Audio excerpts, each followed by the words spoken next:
And Mr. Chairman, we are recording. So I'd like to call the West Dakota Water Development Meeting, regular meeting for July 8th in session. First item on the agenda is the Pledge of Allegiance.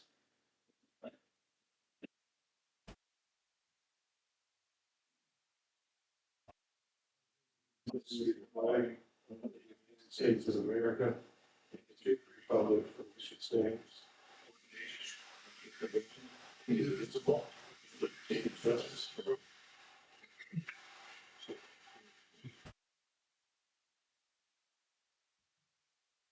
Next item on the agenda is the roll call of members. Bradton, Right. Oath. Here. Boucher. Here. Driscoll. Here. McGregor. Here. Mullally. Here. Young. Here. Mack. Here. Klein. Here. Care. Here.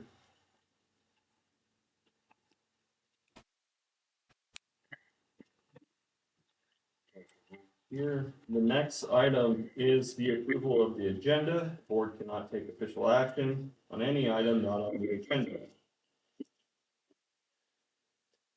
I would like to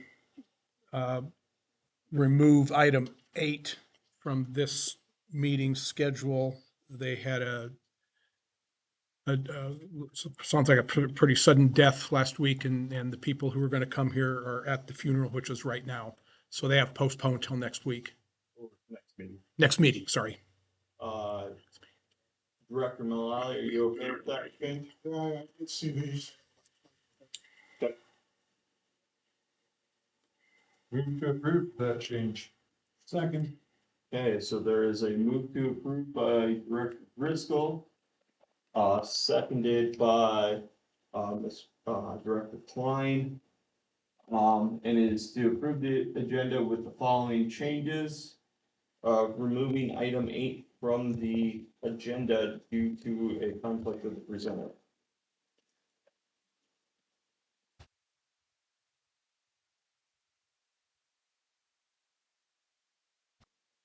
Okay, now there's discussion on the motion.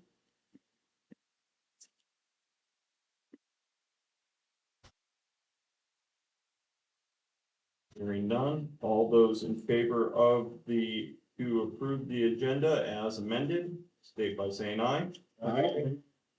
All those opposed? Okay, the agenda is approved. Next item on the agenda is the conflict of interest disclosure. If anyone has a conflict of interest on any of the items in the agenda, please state it now.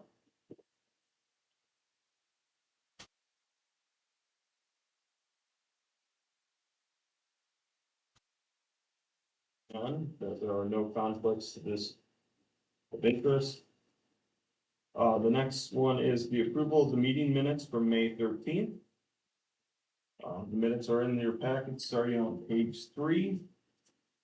I move approval of the May 13th minutes, Mr. Chairman. Second. There's a move to approve by Director McGregor, seconded by Director Carr, or Care, excuse me. Discussion.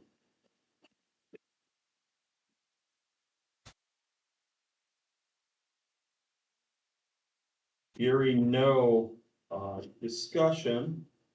All those in favor of approving the minutes from the May 13th meeting, state by saying aye. Aye. All those opposed, same side.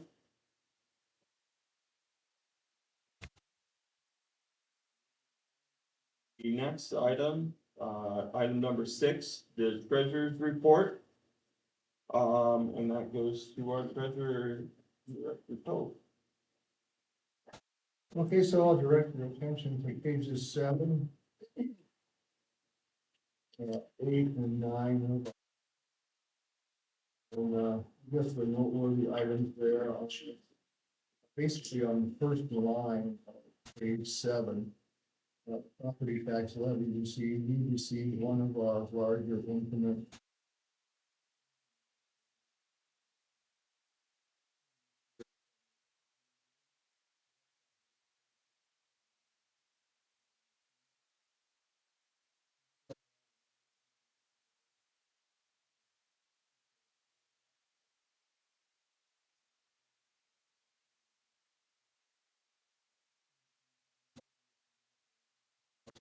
that come online basically because of various kinds of delays and payments by property owner. The other, I guess, noteworthy thing is we no longer have any CD ladder in place in the savings account.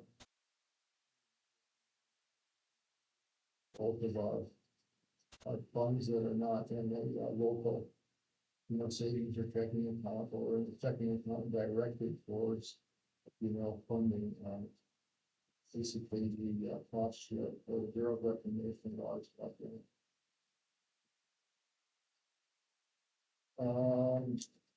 The rest of that is pretty self-explanatory, I think.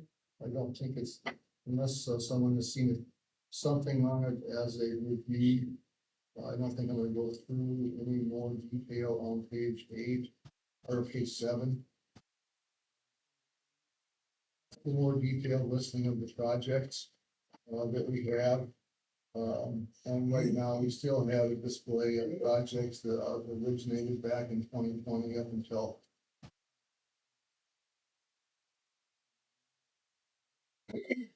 the only thing I'll direct your attention to is I guess the green projects. Those are some erosion control projects that are ongoing with unspent funds. We still have, money that we've promised to Green Valley Sanitary District down here in the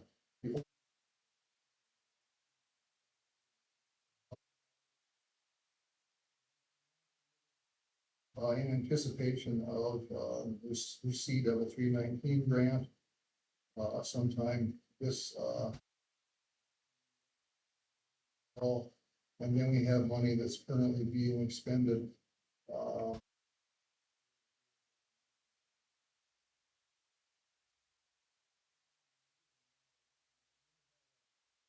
guess at the very bottom, the right-hand corner.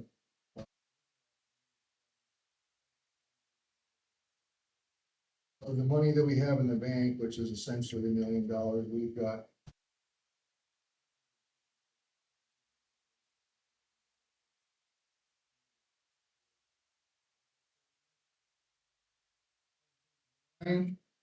it's just a different kind of a display, a little bit of a timeline on when we expect to be spending some of the monies that we have shown as committed on.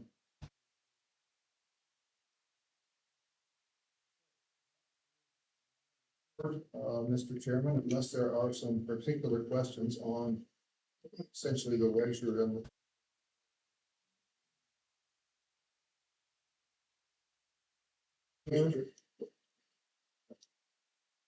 Couple things that usually come up, have we been invoiced for the insurance? South Dakota Public Assurance, No, does it, I think that usually comes up in August. And then it's on the office, when that is up, paying monthly, it's all I know. okay, so. Check.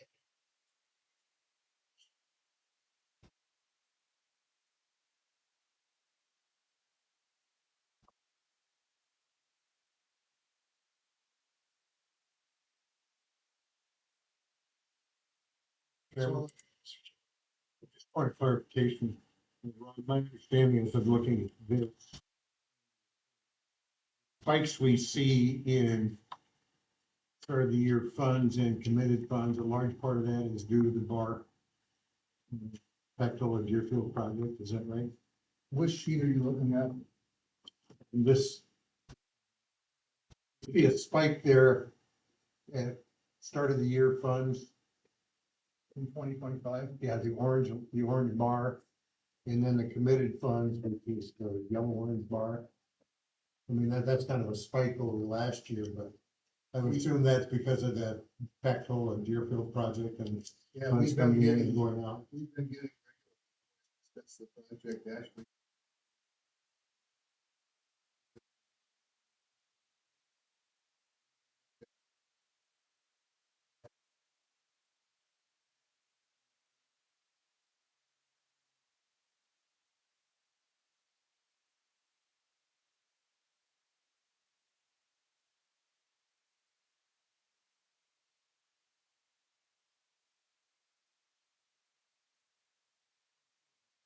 page 8 in the second section under 20. Yeah, we spent $127,000 out of that.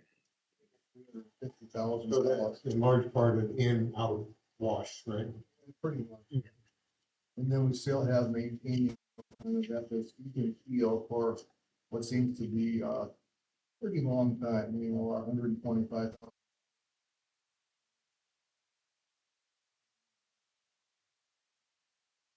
Mr. Chair, Yes. I'm the one that made this chart, so don't blame Director Poe or Mr. Stetler for any of it. What I did is I went through old archive treasurers and reports, and the committed funds is not just for that year, it's everything at that point in time, so some of those committed funds may go over the next 2, 3 years. So just Yeah, just as a further point, I guess the director.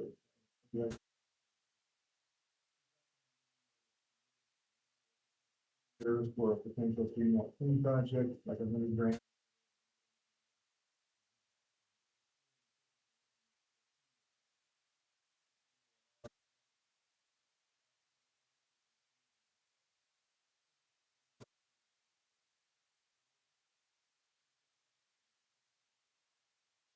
Pretty substantial, right? My main point on that, that's not tax revenues, that's revenues mostly.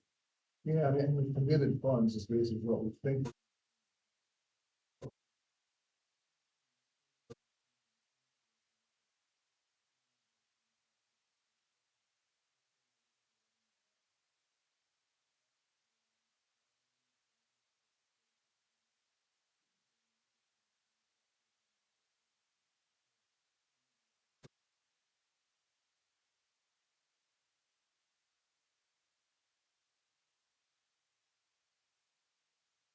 Questions about the budget presentation?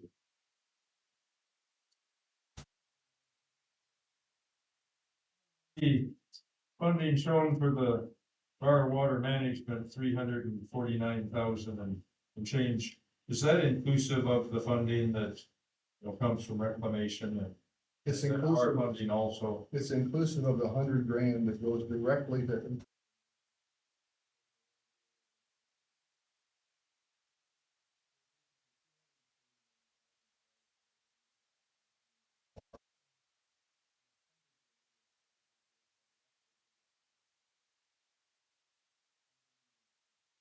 We don't even wash that money through our system. They get paid directly from reclamation, the local people. But those funds are inclusive of the reclamation grant funds above and beyond funding that we've contributed. That's That's the not, full project. Yeah, right, that's the entire project. right. What is, refresh my memory, what is our contribution to the project? We received a grant for 75% of the total project. And then as the feds commonly do, they played some games with how they did their accounting. And so we're gonna end up paying a little bit more than the actual 25% that we were anticipating. It's gonna be more like 33%. We didn't have any recourse to say, feds, we don't like this. They just did it and then we were done. Well, actually, the amount of money we're gonna pay in that grant is the same amount. What they did is change the way they allocated their salaries, took that out of the project. And said, okay, those are their funds, and then they left the rest of that for us and our percentage changed. But the amount of money we're gonna spend stays. Okay, that's confusing to me. But anyway, I know we went through this once. You lost me on the, on part of that, long calculation you were making. But anyway, the initial, project was funded at 75%, 25%. So what Director Park here is saying is correct. We're not gonna be beyond that 25%. We won't go to that 33 that I just mentioned. It shows we paid 33,000, but it's the same amount of money. It's the 25% is figured before us. Okay. Because they withdrew some of the Yeah, revenues that they just out of the 25 so. And a percentage, but a dollar amount stays. Yes, So, question for Mr. Director Cole.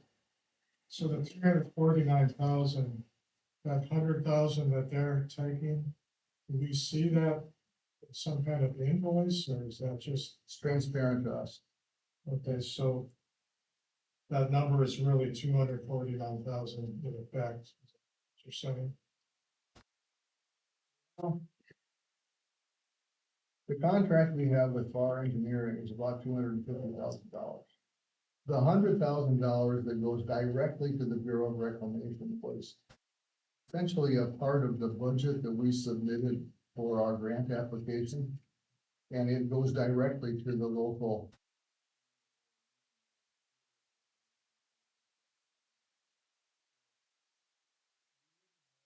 Project without that $100,000 in there that goes to reclamation. So in reality, it's a $349,000 change project. It's just that we don't deal with $100,000 of it because that goes directly to reclamation for their role. I think I understand what you're saying, but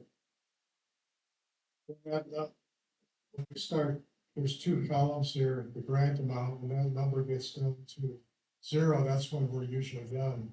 In this case, since we're not really paying an invoice, the BOR,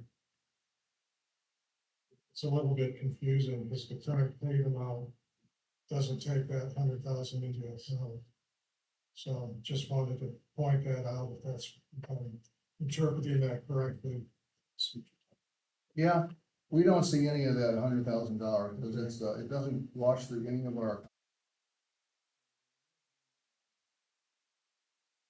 Essentially, if we're done, and we pay bar off and the project is complete, unless we.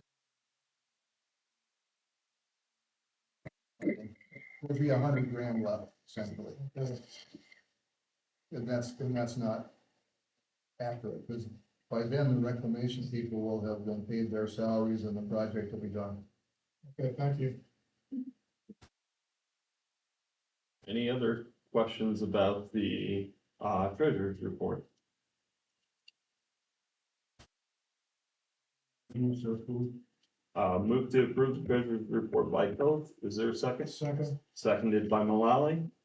Open for discussion. Hearing no discussion, all those in favor of approving the treasurer's report, state by saying aye. All those opposed, same sign. Okay. Moves into item number 7, the preliminary budget discussion. We have 3 items, and would the treasurer like to continue on? So on page 10 of 33 of our packet, we have our annual tax levy request that we received from Pennington County. And it shows a default amount of tax revenue that we would be anticipated to receive this year of $274,000, 300. A little bit more than what we received in 20. Essentially, the increase is due to basically growth in our district.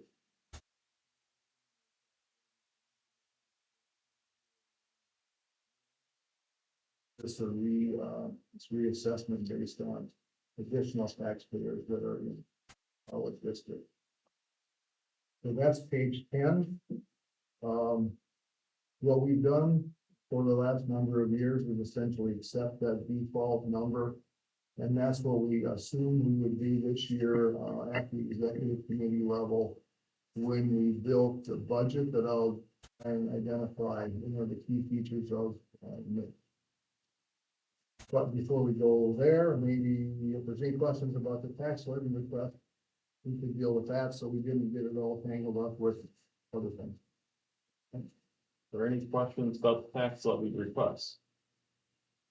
Director Mullally? Becky, just a question on, I don't want to bog this thing down, are we going to vote on, last year we voted on everything, the levy and the.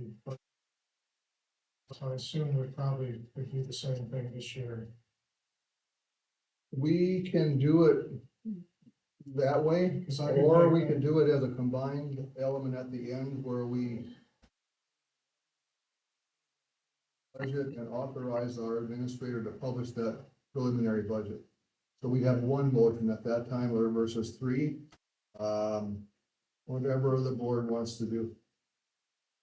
Well, I'd like to make a motion that we approve the budget and tax levy as presented currently in the packet. As we get into the discussion. Which, by the way, is what I have for motion 4, is both of them together. Is there a second to the motion? I'll second. Seconded by Director Driscoll. Mr. Chairman, Yes. if, Director Malala has an amendment he needs to make it before we approve this motion. Otherwise, if we're just adopting, no amendments on, that. Well, we would open it up to discussion before we approve the amendment, would we? I'm just saying, there's no amendment on the table, there's a motion to approve Approve. the budget, so if we would go ahead with that, approve it, it's Yes. sealed the deal.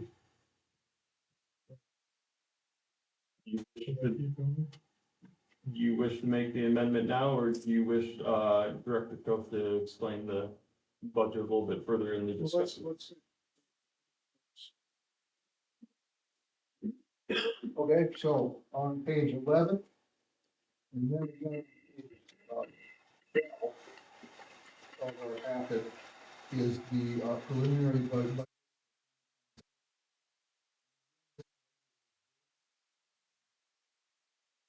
Off of the default amount of our tax levy for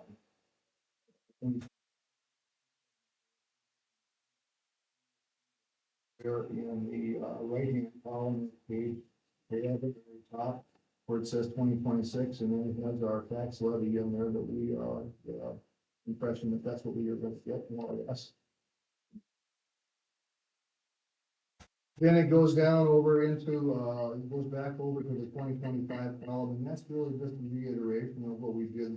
We just went through in our ledger report, essentially in our project report, for the current month.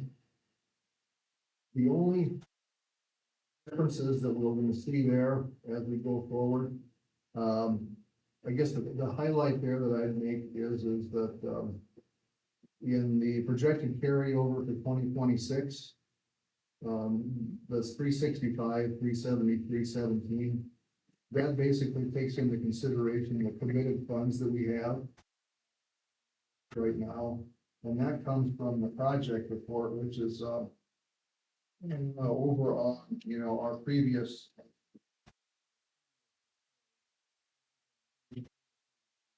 666, 847, if I'm not mistaken. Actually, it's more than that. It's the 783, 543, which is the project liabilities in the 2025 column. So that's our project liabilities. Then we have our administrative costs that we have, projected 42,000 and change. Then we have our carryover monies from this year to next year. We have our projected tax revenue. We have an estimated interest income of $30,000, essentially coming from interest received on our savings account. At this point, we don't have CDs yet. We're still using that interest-bearing account. And then we have a grants estimate. That grants estimate is a little bit of a fuzzy number, and I don't want it to tangled up in that. It's sort of an estimator. It's based on the amount of money that we probably will receive yet in 2026, or some of the DOR large smart money, and or some of the money we might receive early on in an approved 319 project. So it's kind of a fuzzy number, but this is sort of a pro forma budget, and for the purposes of trying to get any more detailed on that is kind of a circular argument, so we've just put $50,000 in there in terms of a grants estimate. So combining our anticipated tax revenue, 274, 359, the interest income and our grants estimate, six of 354, 359. It shows our funds available in 2025.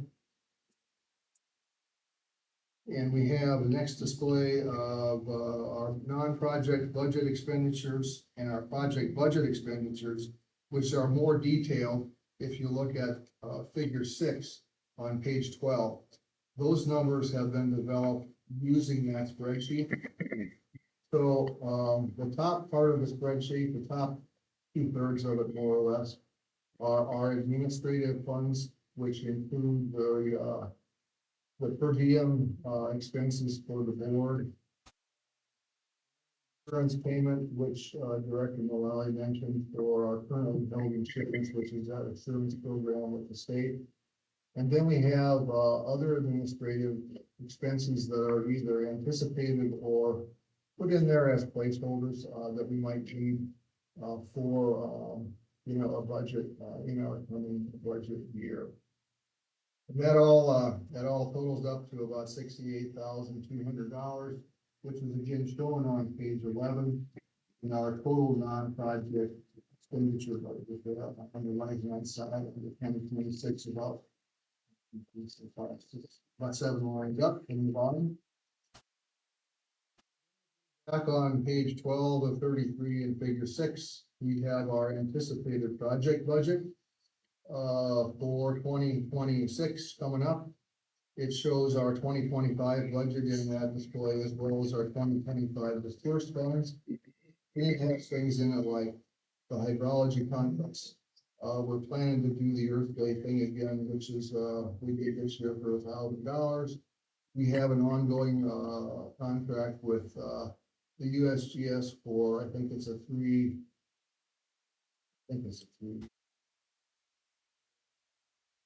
Green gauges that we cost share on.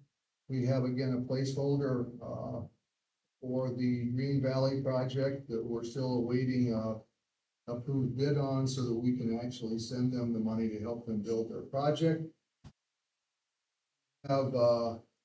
We have some money left in the Pennington County,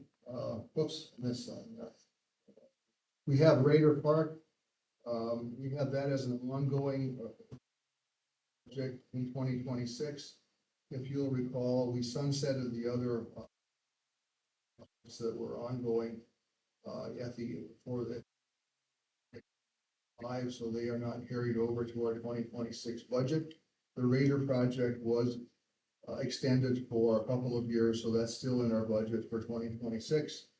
And then we have the ongoing Water Smart project for systems modeling. So that shows the disbursement and it shows our estimated disbursement that we would have in 2026. So our total project budget for 2026 is 289 and change.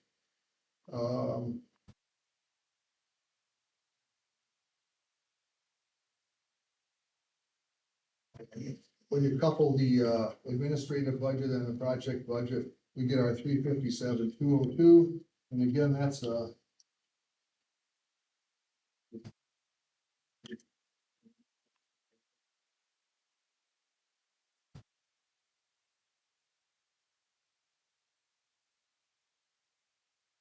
admin plus the projects.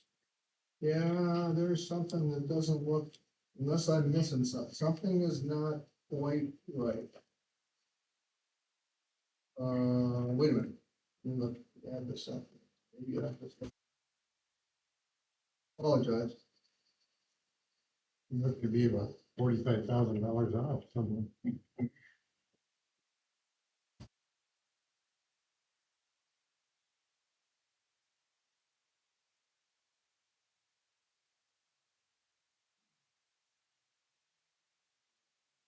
Yeah, unspent, admin, unspent budget, that 42,000. It's like the difference between the numbers.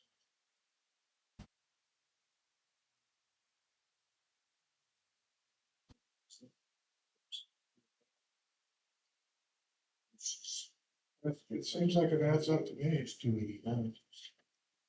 Well, there's a difference between pages 11 and 12 on the project numbers. Yeah, figure that out.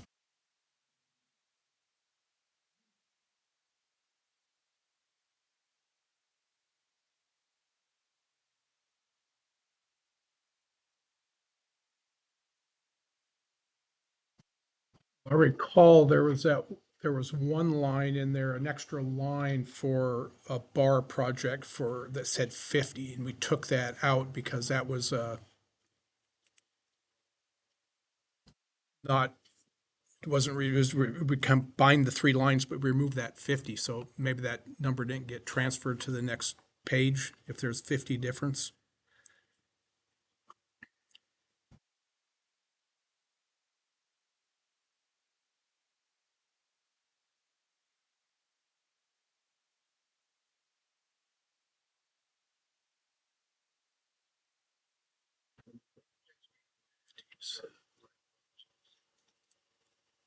And this is quick.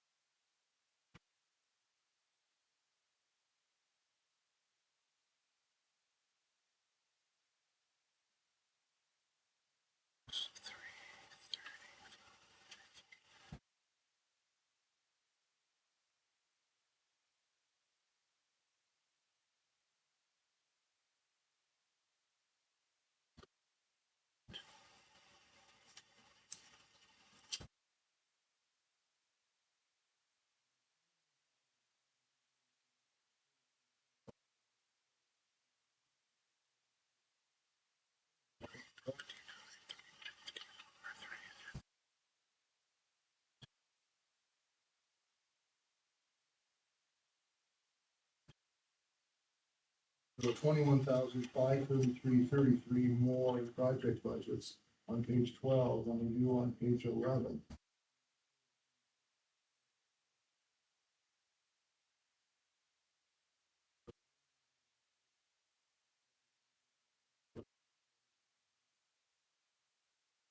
Unfortunately, maybe in the erosion control projects, I think. Regardless, you stated that the Reader Park project is included, that the others were sunsetted.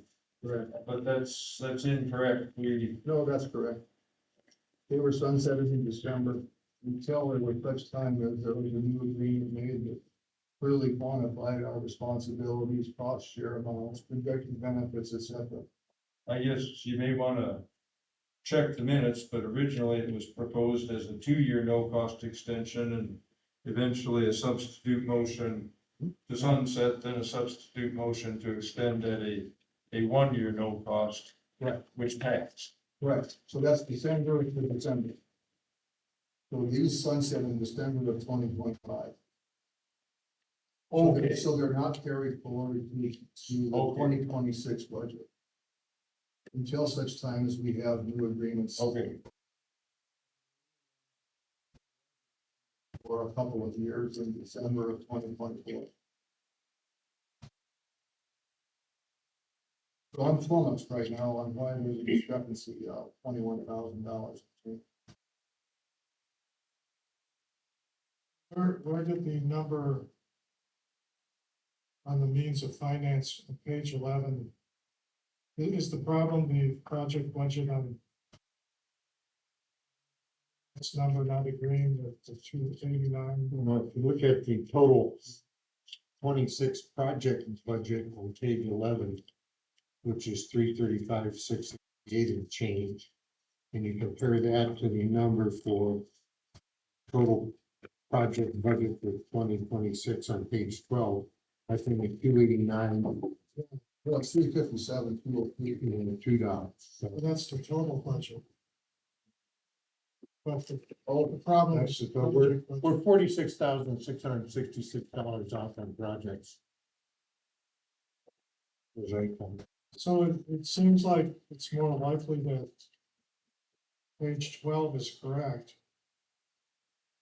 Because that's where the If I add all those up, it seems to work.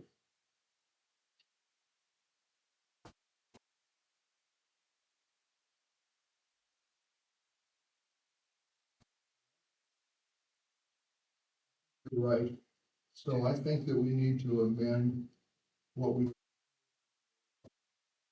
provide to the newspaper on page 11. Our total 2026 project budget, rather than being 345, 668.97, it needs to be 289,0230.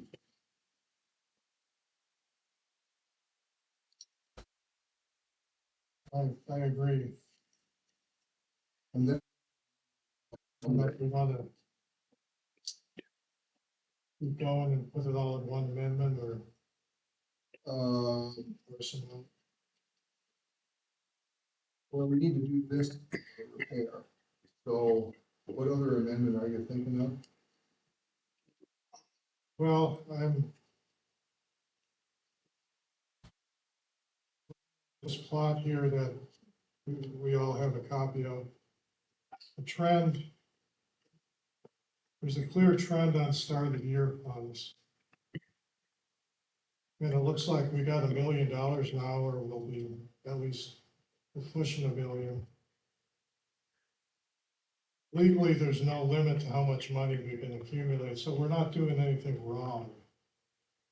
But we do a lot of money, and that, to be honest, that hasn't gone unnoticed. I've had people ask me about that. And there's even been legislation that are looking, not saying they're targeting us, but they're looking at taxing entities, and Chris Johnson, Representative Chris Johnson and Senator Amber Holstead, some things that kind of, I think, is bad. So I move that strike out the 274, 359 levy request and keep the same as last year, 264, change it to 264, 775. So this keeps our levy request at last year's level.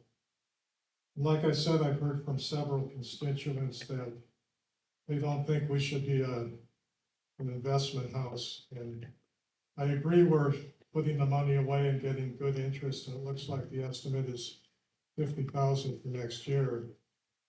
But what I hear is, well, why are we paying money to you and you're investing it? Why can't we invest it ourselves? And granted, it's a small amount. If you look at the levy, it's, I think Director Cole said it's like a penny, mill levy. But if you add up all these levies people are seeing, water districts, I got a fire district, the library levy, um, road districts, sanitary districts. All this adds up, so we all think we all have a role, all these taxing entities have a role in it. So I think this would be good optics to keep it, it's almost a rounding error with the amount of money we have. And I think it would make us look good if we could say, hey, we did increase it at all. So that's, I'll run that up the flagpole, see what happens here, but that's my motion, is to strike out the 274, 359, and replace it with 264, 775. Thank you, Mr. Chair. Okay, there is amendment, is there a second to the amendment? I think that. Okay, seconded by Klein. Now, we have a substitute motion on there to, accept the 2025 budget number, for the go ahead. It's actually an amendment to the motion. The amendment to the motion, Okay, yeah, not a substitute, correct. because if it's an amendment to the motion, then doesn't the second of the original motion have to agree to the amendment? No. Yeah. You give up. Yep, because the second may want to withdraw the second, so it would have to be ran as a substitute motion. Well, I can make it a substitute motion if that makes it easier. We'll go with the I substitute. think as soon as that motion, the original motion is seconded, the person that made it, and it uses before, but it could be wrong. I'm fine with the substitute motion. It would be, 125, the levy was for 125, so we would do 2025 levy. Remain. That'd be 2,006, 200,064, 775. 775. Yep. At the 2025 level and not accept the 2026 levy. I think it's 2025 and 2024 because we're receiving in 26 the 25. Sorry, that I is, believe. that is mine. Okay. That is my error.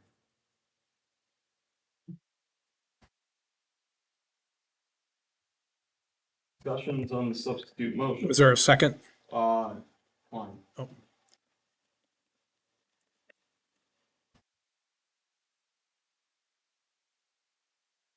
Observation is that we've gone through this. Essentially sets us back.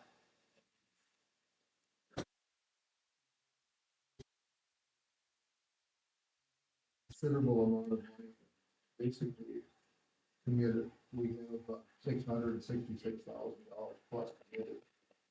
So it doesn't, out of $1 million, it doesn't really, there isn't all that much money left, and we have one really large project that is, yet to be executed, which is the 319 project.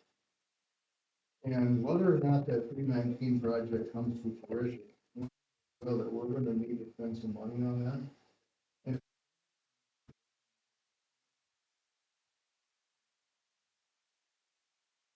Circumstance that occurs in the current administration, funding doesn't come through the state, that we now have in the bank, I think at least the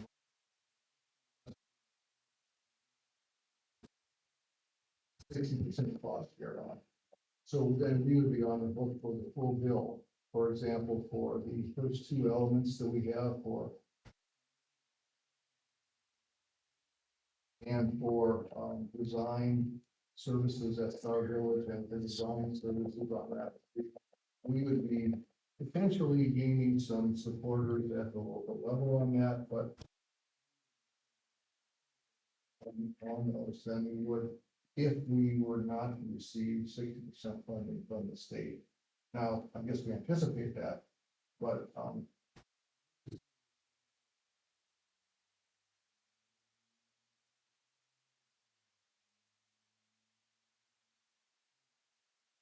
plus we have money to spend on execution of those project partners.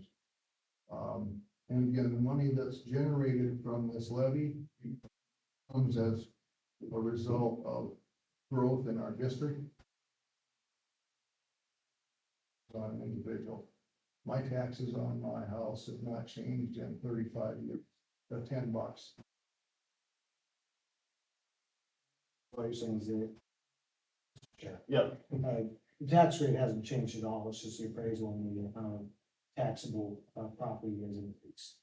Yeah, if I read correctly, and the numbers were right or wrong, but we've had 10,000 more people.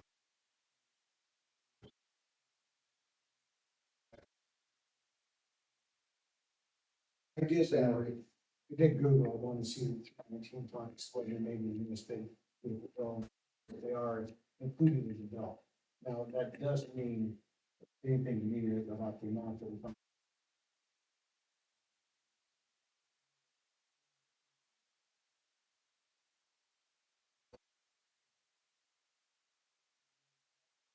Right now, it seems like that those funds will be available, I just don't know our share is.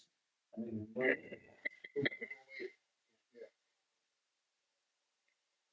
and another thing to consider, as Director stated, that there could be other cuts, other places where other groups come and try to utilize our funding that's available to us.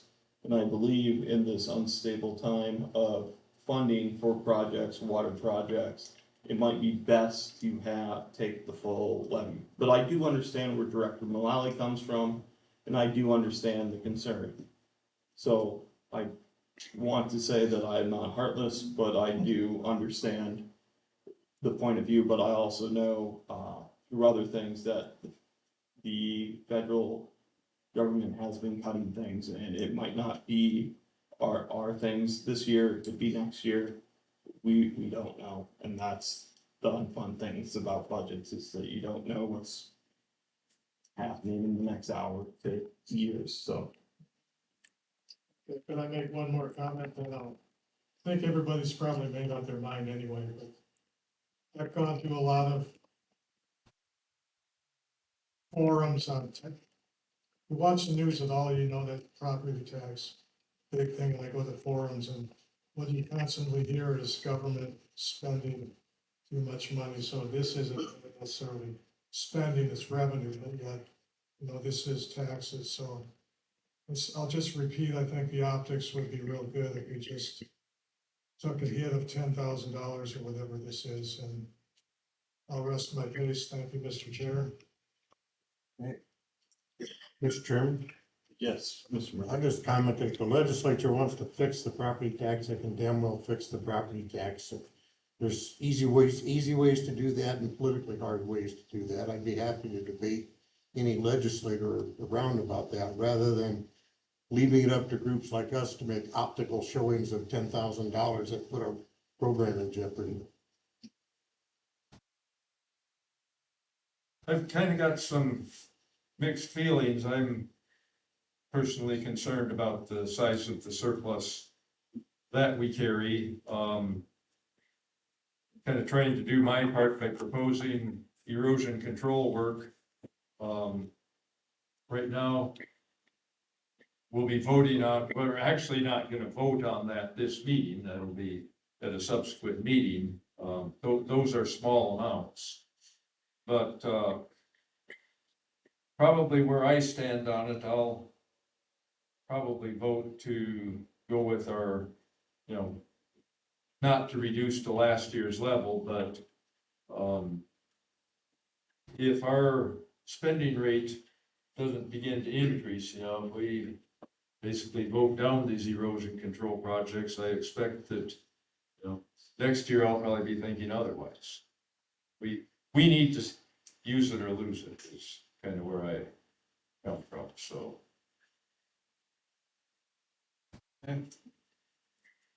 Being no more discussion, so the substitute motion by Sorry. Substitute motion by Mullally, seconded by Klein, is to not to accept the 2025 levy and remain at the 2024 levy of $264,075. All those in favor of the motion state by saying aye. All those opposed, same size. Aye. Okay, motion failed, so we go back to the original,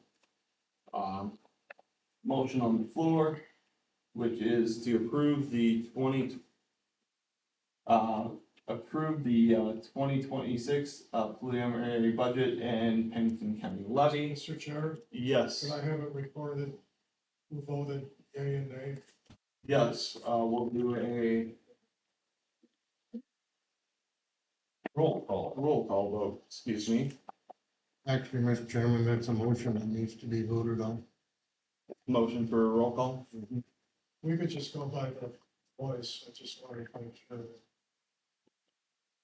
I'm not questioning it. I'm just saying, I think there were two of us that voted. You want it to be put on the record that you voted, for the, Well, just X, Y, Z voted yea, ABC voted nay, that kind of thing. So you can do that with a voice vote, record that in the minutes. We've never voted before on doing roll calls,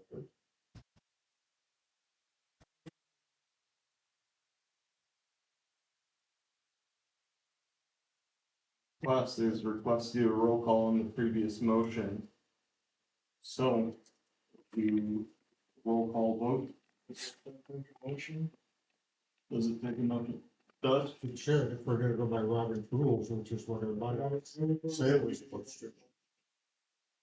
Okay. Director Malali has made a motion to do a roll call vote on the substitute motion. Is there a second? Seconded by Care. Discussion on the motion. All those in favor of doing a roll call vote on the substitute motion, state by saying aye. All those opposed? Aye. Okay, looks like the motion did pass for the roll call vote.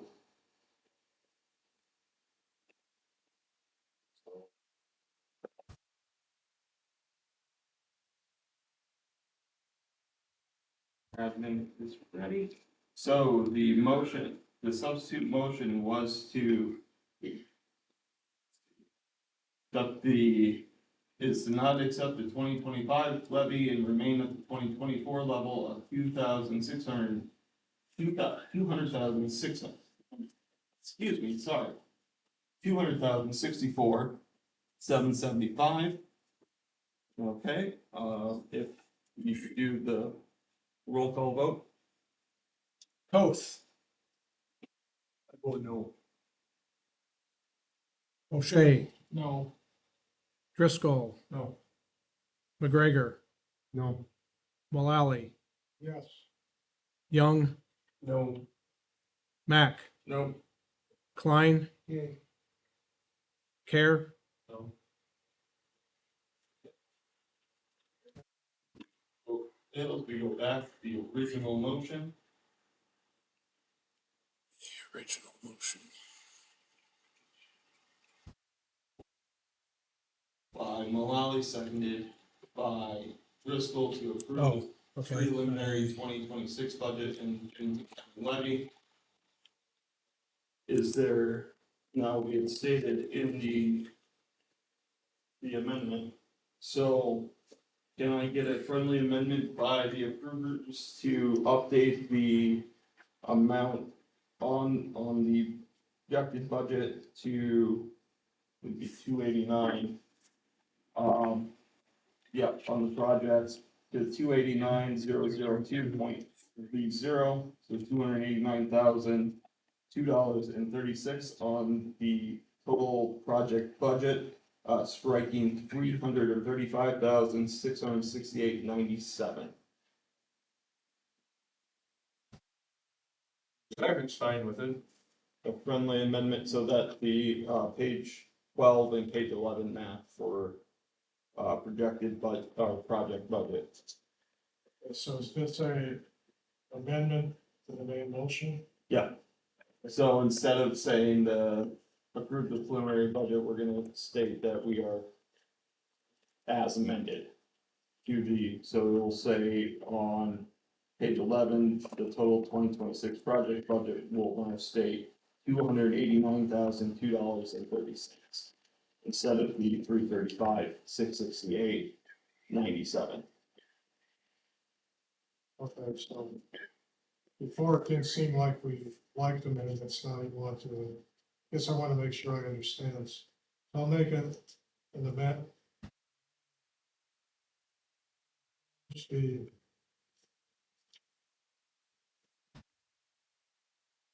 statement on the 2026 project budget on page 11 from 335, 668.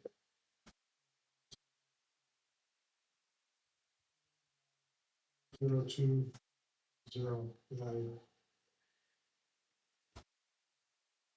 Sure that's correct then? That would be. Then page 11 and page 12 would officially match in the levy. So discussion on the. And this would be by The second. Director Mullally.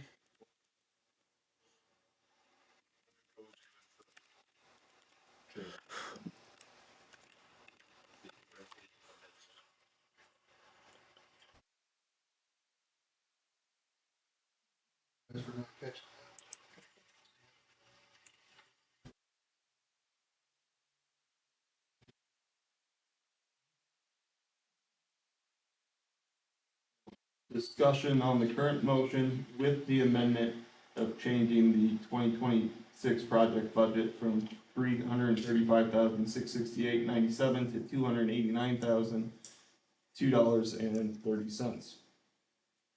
Mr. Chairman, my understanding is this is not final approval, you will be in. Yep. In August. Yes. Yeah, this is a preliminary approval for that purposes of advertising. This is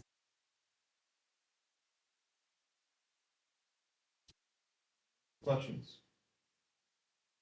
Okay, hearing no other comments from the board.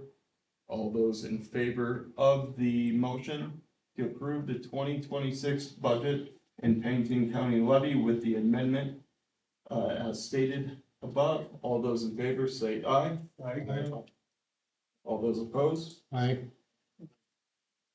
Oops. yeah, I just don't understand these numbers. Okay. So motion passes. And now the next item is the authorization to publish the budget and the levy into our papers, record. So, motion to publish comes from Young. Is there a second? Seconded by Bochet. Discussion. Okay, hearing no discussion, all those in favor of publishing the preliminary budget and tax levy as approved, state by saying aye. All those opposed? Okay. Now, on the agenda, item 9, which is now item 8, the West Dakota liability insurance, done by the executive committee and the admin. I did see I can, Director I McGregor can doing take some this work one. on this, so, the executive committee at our last session was talking about the degree to which we have proper liability coverage in the event of any personal injury to volunteers on our projects and to a lesser extent damage to loaned or borrowed equipment. My understanding from our past discussions with the South Dakota Assurance Corporation is that we have some coverage for equipment, but when it comes to personal injuries, that's a little different. So we decided we should reach out to the insurance community and just get some proposals. I have reached out to Western Dakota. We haven't made sufficient contact to set a meeting yet. I hope that will be done within this next week. Do that, those of us who can will go meet with their agent and see what they propose for us for liability insurance. Or we could let a volunteer get injured and that would take care of our budget surplus. yes. Just one other. Is that when our administrator did contact one insurance provider,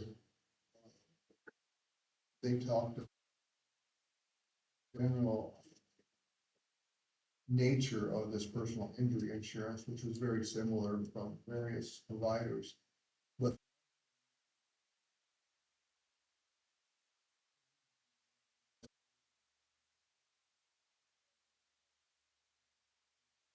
sponsors, if we were to use, as has been suggested in some of the potential projects, inmates, because there could be a need for workplace violence. Insurance that we want to be protected by if we didn't have an agreement that clearly identified that our project sponsor had those kinds of insurances for the people that might be on a site. So we still have to figure some of that out as well.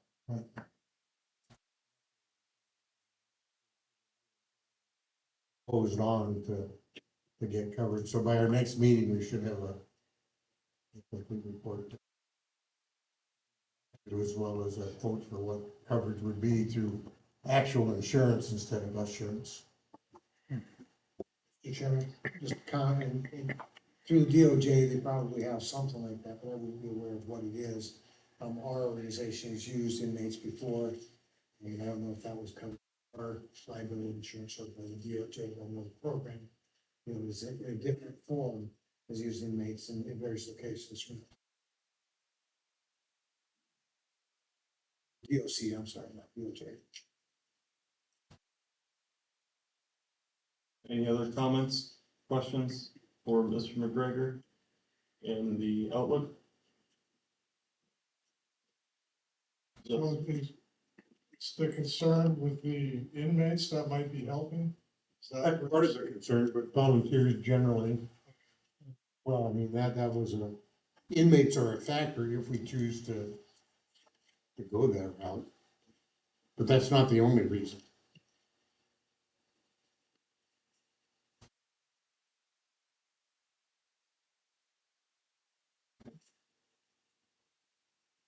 Moving on to 10. ECC report. And from the ECC committee, and I think that would be you, Dan, since you're. Well, I can start it out. I guess, maybe that should be ERC report, erosion control. I guess ECC, okay, there's no. Anyhow, I sent some slides around. You care to pull them up? Larry, I guess they're right there. I'm not gonna go through them. I sent them out earlier. People have had a chance to look at them. I guess if anybody needs to look at them, you can, but, there are just several slides that show the dirt pile there at Raider Park that before we started, and then, the students spread the dirt. There was red dirt, kind of nasty dirt, and then we had helped by bringing in topsoil, just moving it. They had a topsoil pile, and then, what you see now is green grass growing there. You're looking up a road that was topsoiled and seeded, and then farther up, you can see the erosion control blanket, and so it's, they got it in just before a rain, and it took off pretty nicely, and, it's a small area, you know. I guess they ended up covering it with about 300 yards of blankets, so there's about 300 square yards there, and maybe a little bit more, but it's, you know, nice to see some progress there, and you can see quite a bit of gypsum to the left of that. You know, they kind of intend to keep working that direction in the years to come. So, unless there's any questions on that, What class was that? they used a native seed mix available out of Milborn Seeds that I think probably had 7 different kinds of seeds in it, of grasses, if I recall correctly. Forgot to fund that. Hey, Dan, do they have a project manager, someone that keeps that project moving forward towards left and stuff on that? A couple of people that are primaries on this whole Raider Park area, and so there is a guy by the name of Tom Keck, who's a lead that's typically been my kind of main contact, and then they've got, you know, other folks in the ranks too. Step up.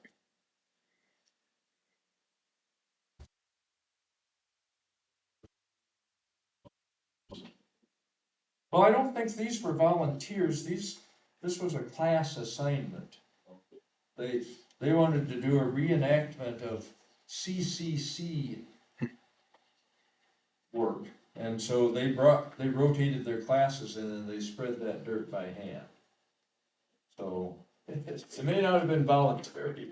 Depends on what grade you get. It was hand labor. It's good. I guess there are a couple other pictures there that just happened to show, a road that had been, the red dirt there is a walking path, and then it looks 2 directions from there on a piece that got worked on a year ago. And some of it's a little patchy, but all in all, that's coming in nicely. So, you know, there's still a lot to do out there, but it's chipping away.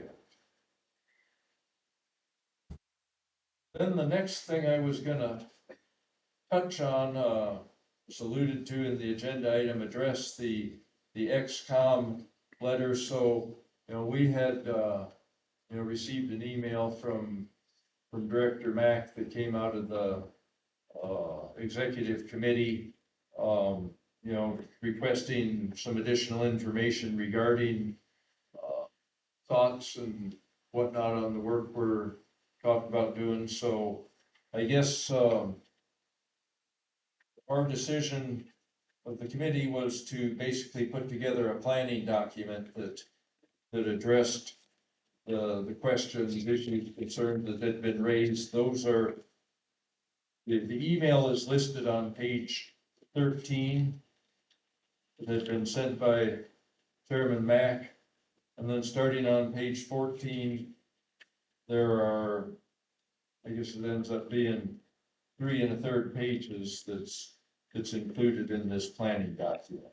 And so I guess I see no reason to go through that in any detail. It will start out, a couple of weeks before the meeting here, so people sort of had time to digest it. And I guess I'll just kind of pause there. I guess I'll just kind of make an opening for the, other members of the erosion control committee to, weigh in, comment, provide whatever thoughts, they may be inclined to provide before we move forward.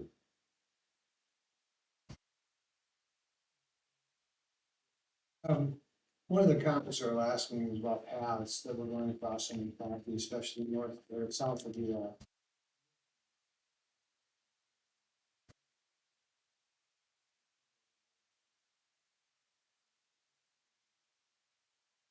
except for one that might channel water into that project. I think the scope of the projects is, similar to what's been accomplished in other areas in both of, area one and area two, they're on the map, or area one on the map for school mines and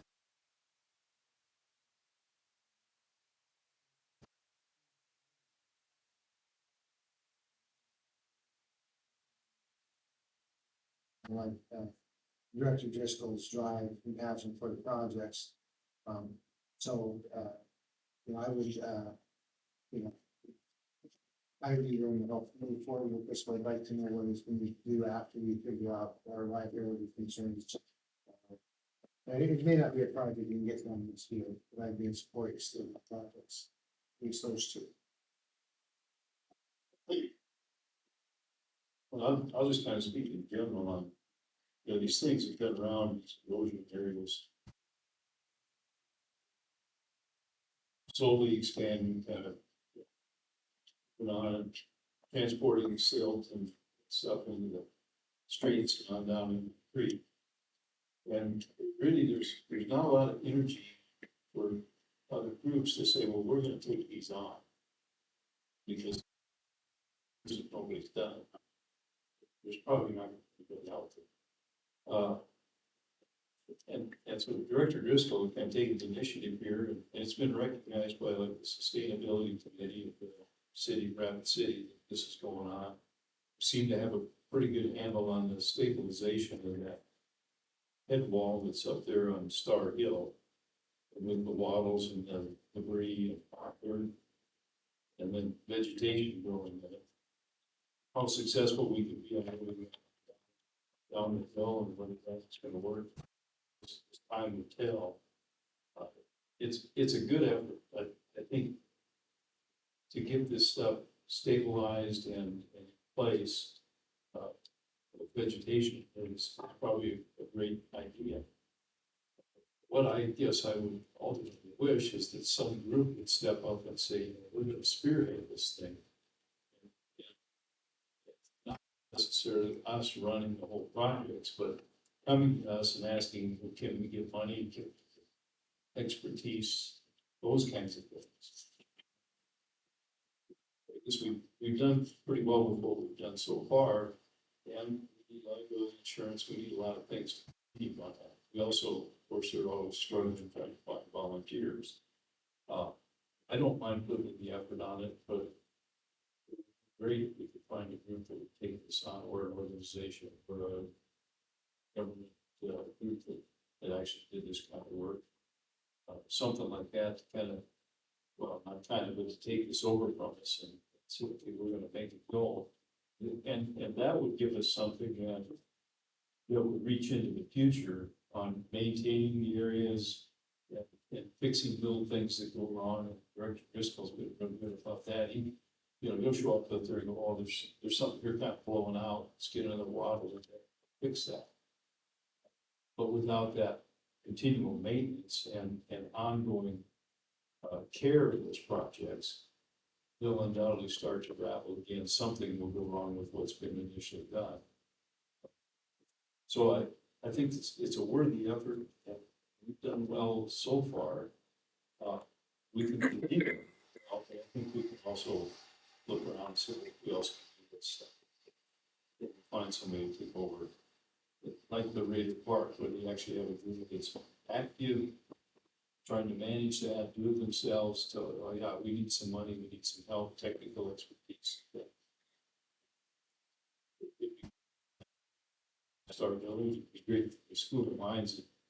Maybe that's what they need is a class project.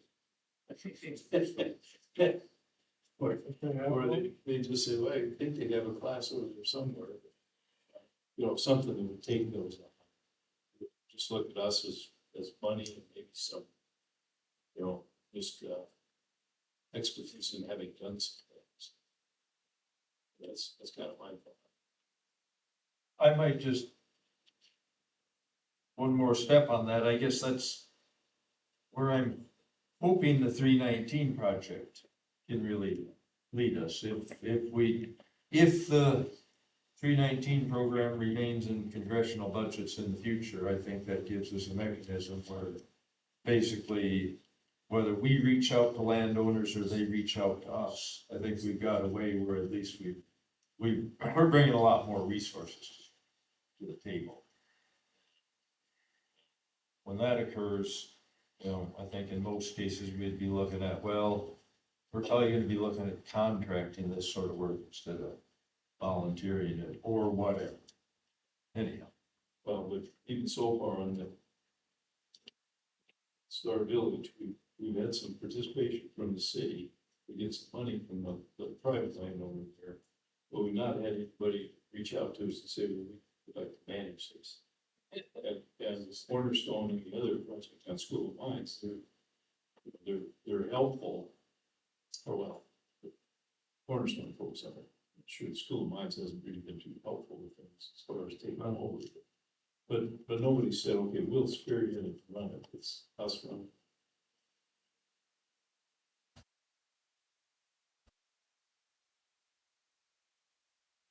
This small committee, but I am on part of the 319 committee and part of the group grant, and so I too share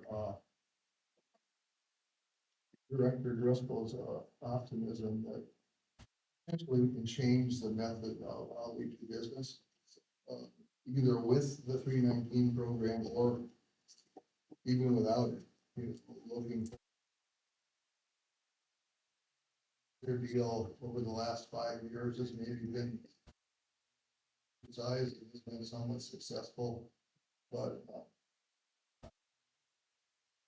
I'd like to see a little bit of a change going forward where West Dakota is not the prime project sponsor. Assist in terms of perhaps funding, where expertise can be brought to bear when it's needed. Labor forces, perhaps under contract, can be brought to bear as needed. I think as we go forward, we need to ensure that in our agreements with these organizations, we clearly have roles and responsibilities identified. We have cost share expectations reviewed so that we all feel like everybody has skin in the game rather than just getting a gift. I think we need to show some quantification of sediment reduction to receiving water, contrary to what is in the EC committee document. Only said that they didn't want to play with sediment evaluation on Star Village Hill as an example because they didn't have a handy, program that they were familiar with, they used for sediment reduction. There are many mechanisms to evaluate, sediment yield over time through the watershed.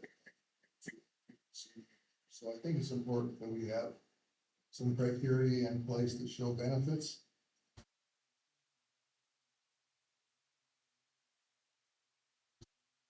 Seven or eight, I think that's too far.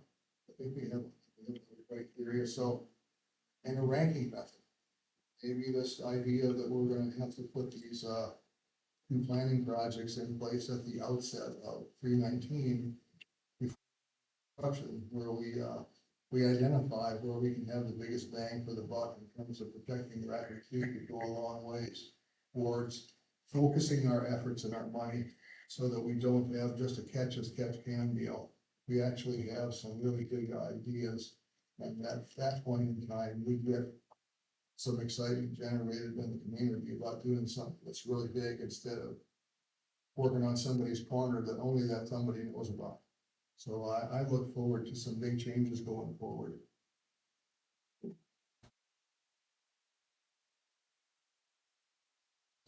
I guess I'll just repeat some of the positive things I've heard with the work that Director Driscoll has done. And we were out there a few days ago, some of us just looking at some things, and it clearly looks to me like if you want a metric of performance, you could just look at what some of these spots used to look like and what they look like now.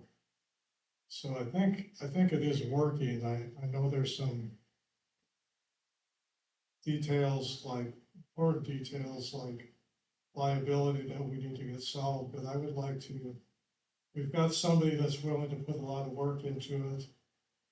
And I would like to see these things come to a vote with the board, these proposals.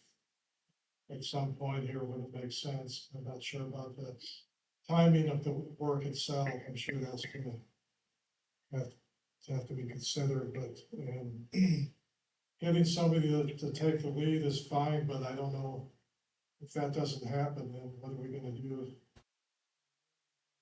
Money. Not saying just because we have it, we need to spend it, but we need to justify this cash that we're sitting on. Thank you.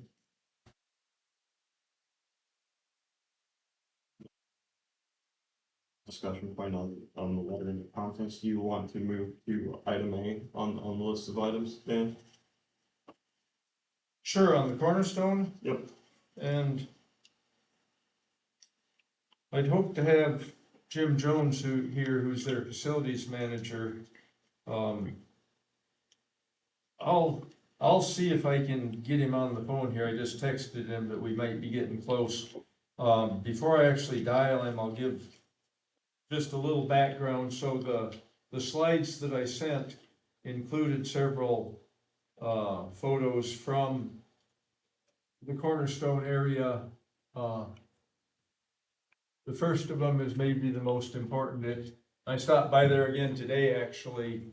We'd had another rain, and it's basically moving sediment, straight down into the gutter. To me, there's no doubt that, this is direct, sediment loading. It's, a good place to work. The one thing I'll point out relative to both this and the mines proposal, somewhere along the line, I realized that, I estimated quantities of dirt. I never did mention, for my purposes of estimating, I've used, a depth of 3.6 inches, which is 1/10 of a yard. So when you're spreading dirt, it's really hard. Well, can I put on 3 inches or 4 or whatever? You can try to get it somewhere in the ballpark, but that makes for some easy calculations. So, that aside, I'll see if I can get Jim on the phone here. And folks have had a chance to read the proposals.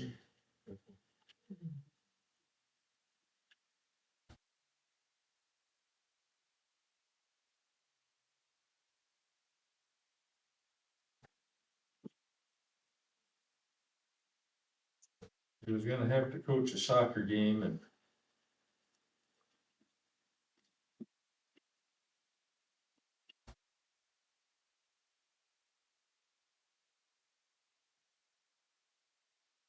well, he'll know I called.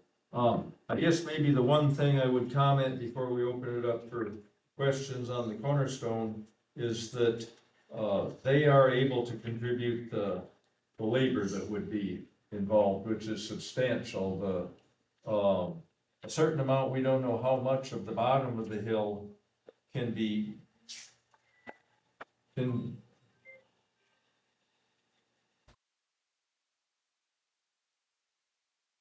Hey, Jim, how are you doing? Good, I just, got you on speakerphone, we just got to your agenda item and I'd mentioned that, you know, when it comes to actually implementing the project, if we approve this, the bottom half of that hillside will come fairly easily, you know, with a tracked skid steer, we'll be able to move sediment some unknown distance up the hill. We won't know how far until we would be able to try it. And then for the upper half is where the work really comes in. It has to be moved downhill.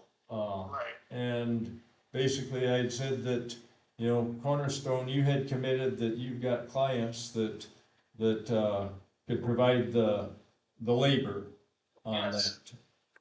Yes, we do use like 90 to 100 people right now, give or take a few. And then if some of them are in the middle of working or trying to find jobs, maybe even their day off, and they can always help out. Well, to me, that's a very important contribution. The other contribution, we figured we'd need to fence the area off once we're done, and Cornerstone had agreed to provide that. But to me, that gives you guys skin in the game. The approach we thought we'd try, it's untried. I'm anxious to try it. We've moved a lot of dirt in a couple of cargo sleds, and you know, they go down the hill pretty easy. Dragging them back up is where the work comes in, but, Mark Klein had come up with a suggestion that, with the boys club, they go over to the, basically the monument, the civic center, and they go, in essence, sledding down those hills. He's put down an old billboard tarp, correct? And In front of the club. right, and, oh, right, anyhow, you'd asked, might we try that, and I thought, geez, that dirt won't slide down there, but then I got to thinking, if we put the dirt on another tarp, say a 10 by 10 tarp, you know, I think it would slide down the hill. We won't know until we would try it, but, however it gets done, the amount of effort involved will be quite a bit smaller than what they accomplished over there at Raider Park. So, anyhow, to me, that's a major commitment from Cornerstone, and you know, today we're just informational discussions. You know, I think we'll probably be voting on these, at our August meeting, and, you know, I look forward to the vote. Are there any questions that directors have for Jim, or I guess open it up to that next? Jim, would you be able to monitor that slope and, you know, if you needed more funds or something to help maintain that slope, to come back to our committee? Well, I'm sorry, it was really hard to understand you, sir. Jim, this is Director Klein. I'm just asking about in the future, after we do the initial, project, you know, the ability of the Cornerstone Mission to monitor that slope and just kind of, if there are issues, bring those up or take care of those, in the future, keep that slope from eroding away. Yeah, I would be your point of contact with that. So if anything were to arise, it'd definitely be me there. And my office is right down the road at 30 Main Street. If you need me to come out, I can certainly pop out. Right now, I've got a couple other big projects, as you guys are probably all aware from the news, the respite center. I'm the project lead for that as well for Cornerstone. So sometimes that does pull me away from other things, but yeah, no, I could certainly try and monitor some things from as time goes on, certainly. Okay, thank you.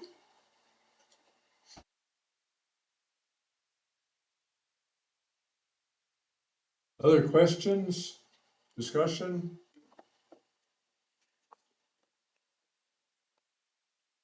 We don't think anything else on this part of the item A. I think we're good.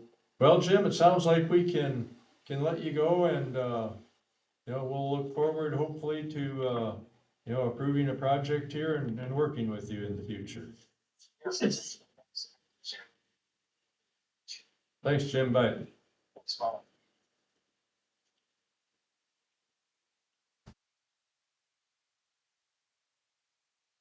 So do I gather we're ready to move on to discussion on the project with mines? Yep. On item B. So I see Larry's pulled up the slide that's the most visible is if you turn into the football field, you know, off of St. Joe, there's an area there don't know how many times I've driven by it and looked at it and said, it'd be nice to be able to fix this, I guess. You know, we had talked a couple of years ago, I had talked with the folks from Mines, and there was some interest, and we batted some things around. We stopped short of actually submitting a proposal. I guess and we've kind of revised our thinking a little bit. We've addressed a couple different areas. I guess to me, there are, you know, several key factors. One is the availability of the inmate labor, you know, having a workforce instead of volunteers, you know, to try to tackle these things with volunteers, it's just beyond us. So that's what really drove me to look at it. The other thing is that, you know, to me, the mines would be, there are many other acres, out there, you know, basically up the hill from the football field. You get to the top of the hill, there's been a windmill sitting up there for a number of years, and then going southeast, there's a lot of erosive area there. There's other erosive areas on the other side of the hill. There's a lot of erosive stuff to the southwest that's actually on a different property. I initially thought it was probably the mines, but there's, you know, many acres out there that's another property. And then there's a property, there's a trailer court sits right there, St. Joe and St. Pat. They own quite a chunk in there adjacent to the mine. So, you know, those areas would be well suited, in my opinion, for a 319 project, some number of years up the road. But I guess part of my logic on this area, right on the driveway, and the other areas that are identified in there, these are areas where we could save a lot of money in the future by, you know, labor intensive, you know, what it would cost us to contract that, you know, to go after them now, to me, makes some sense, and kind of keep a pilot light lit and get some visibility and let people know, hey, these are the sort of projects, here's something we're doing, we're gonna be looking for more of these if and when 319 actually implements. So I guess that's my spiel, and I've got two people from Mines here, Julia Loschhelder, did I pronounce that correctly? Close enough. Heidi Sieverding. Maybe that's actually accurate. So, they're here to basically speak for Mines on this.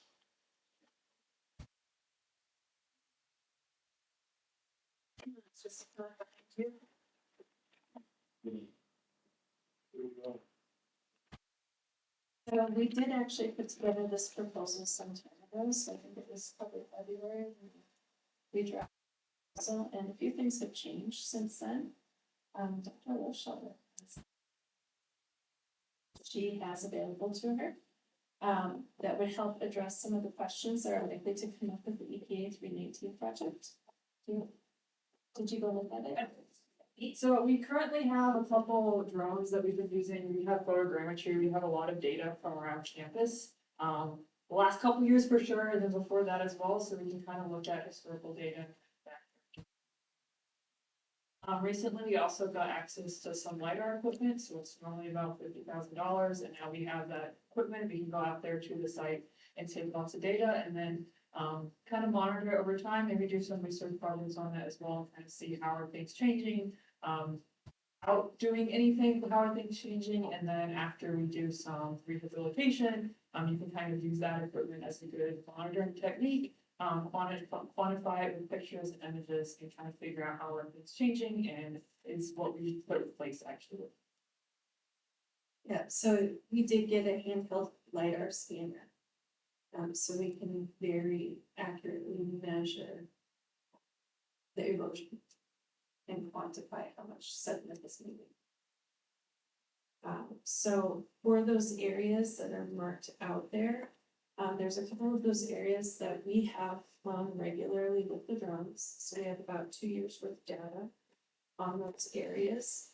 And then the one landslide that is right above the housing that was temporarily stabilized in 1980 sometime. That, one of the other professors at School of Mines, Dr. Tom, put in mag spikes to monitor the movement. So that, again, we have the ability to quantify how that slope is changing and how it is moving. Thus far, we've kind of, it's hard to find the time, but it's even harder to find the funds to do something about these things. The area over by the living lab, I went back on aerial photographs, and it has been an erosion area since 1906. And it has just gotten bigger. And so there's a lot of challenges over by the stadium associated with the historical use of that area. Some of the sediments are acidic, which adds an extra layer of complication to those areas for remediation. I would love to say that that's unique, but there are places in the Black Shales where it does get quite acidic with pyrite present. So it's a really good example of a challenging area to fix. Facilities has tried to revegetate it many times, and all it takes is somebody driving over the curb and up on the hillside a little bit, tearing up the tires, and it starts off again. So coming up with solutions for those areas is good too.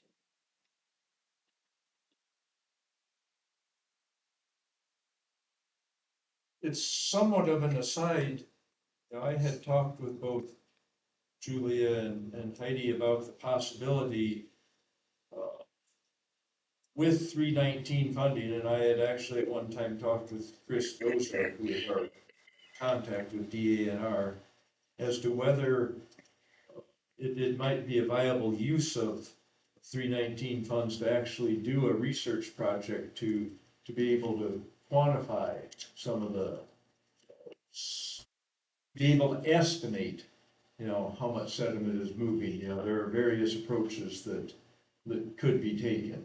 And I think it's probably beyond the scope of what we want to discuss today, but there was certainly some interest in it, and I think it would be, fair game for discussion once we're up and running with 319.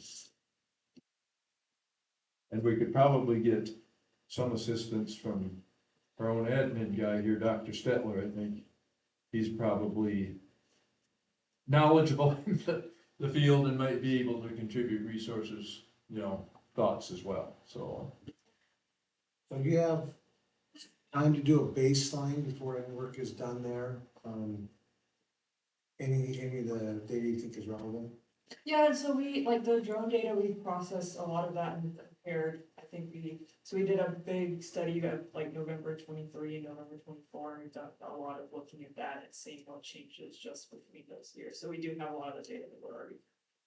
Okay, so if we did start a project this year even, you could compare to see what kind of success we've had Yeah. on the project. We should have at least 17 years of aerial imagery. Yeah. With the rapid map GIS. Yeah. But my other question was, so the Board of Regents owns this property. What do they have to say about If it? we, So I mean, so technically, and I want this to come out. Yeah. In the way that I intend.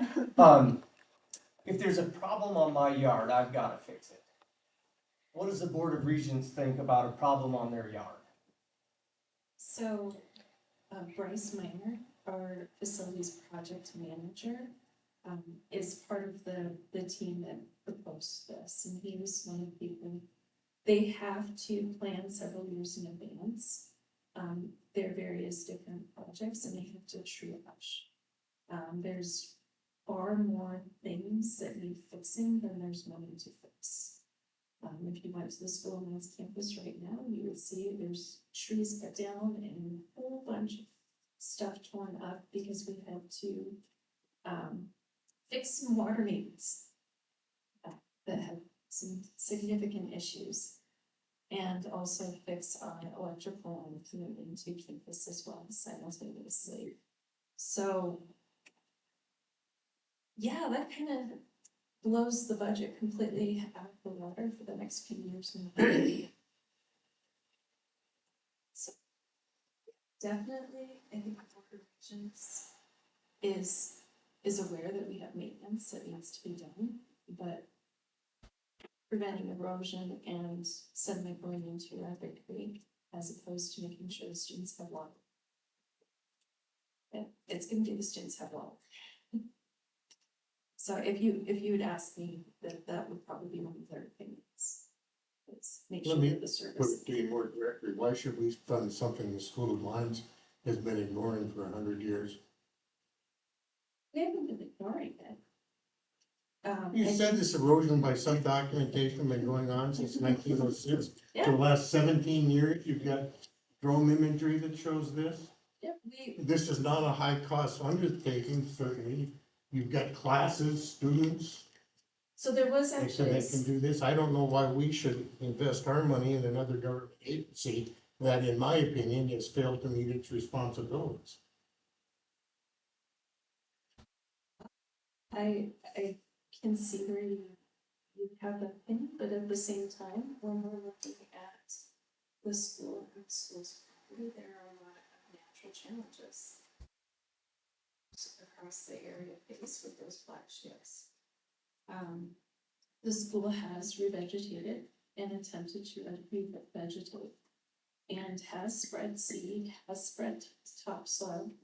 But the challenge is that once it's established, it is difficult to remediate. It is very difficult to remediate. So My understanding is the demonstration project we funded a couple of years ago has basically deteriorated at this point. and at the same time, we have some plans to go back in with some biopolymers and to test some different biopolymers in. Actually, Dr. Tom is gonna possibly do some stuff with it next week. So we did have personnel changes as well. So Dr. Lindbaum was the lead on the living lab activities, and when Dr. Lindbaum and his classes are no longer going up there, then it's very challenging to maintain those things. But yes, we are planning on adding some more experiments, and we have those things. We had a lot of conversation about it last fall. Dr. Shelter just started last fall. Only starting this time. So we had the turnover of both of our geotechnical faculty members within the last 2 years. Well, I'll make one comment that, I hear loud and clear, an opinion that a perspective that would be nice to see, resources coming in from our partner entities, and, this monitoring, is an important one. Above and beyond that, for the 319 program, if and when, you know, we get the implementation and if and when we would look at School of Mines as a potential property. I guess well in advance of that, I personally will work with Heidi. She's spent quite a bit of time, you know, basically as your previous position was a research scientist there. Yeah. Maybe just shopping around, looking for innovative places. Where could a person find some sort of grant funding to help support this? You know, if it could be done, you know, through, you know, South Dakota funding, it would have been done years ago. To me, it's beyond that, and if we decide we don't want to be involved, it'll just keep eroding until the cows come. So I guess that's one thing that I personally would intend to do, is really look hard. Is there some sort of innovative source of funds out there that we might find?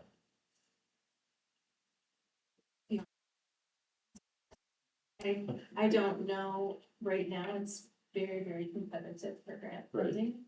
And it is very difficult to obtain.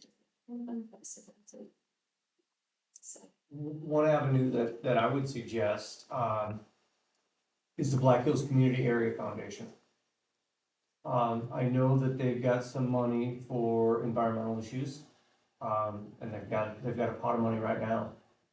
Their director is, or their assistant director is, Dr. Eric Zimmer. And, he might be worth visiting with. That's a great thought, and I actually know him, I've known his dad for years. I guess the other thing, Heidi had made the point the other day when we were talking, one of the good reasons to basically take a look at this project we're proposing, the small one, not the 319, it would be really nice to test drive this Ignite program and see just how does it work out. You know, one possible scenario for the future, you know, when we get into these bigger areas, it's gonna involve dirt moving equipment. We're gonna have to hire it done.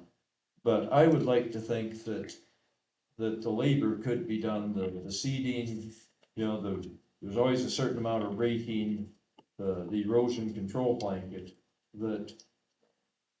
that's a big contribution, even though it comes from Ignite as opposed to the School of Mines. You know, there's nice community involvement, so I like thoughts like that, and, you know, that's a great thing to explore. I appreciate that you're interested in funding available to TV and partners on the specific project, and you can find, you know, even if it were research to. and if you notice, what is proposed is really just materials. So all of the time to go into bin seeds and the equipment, that's all.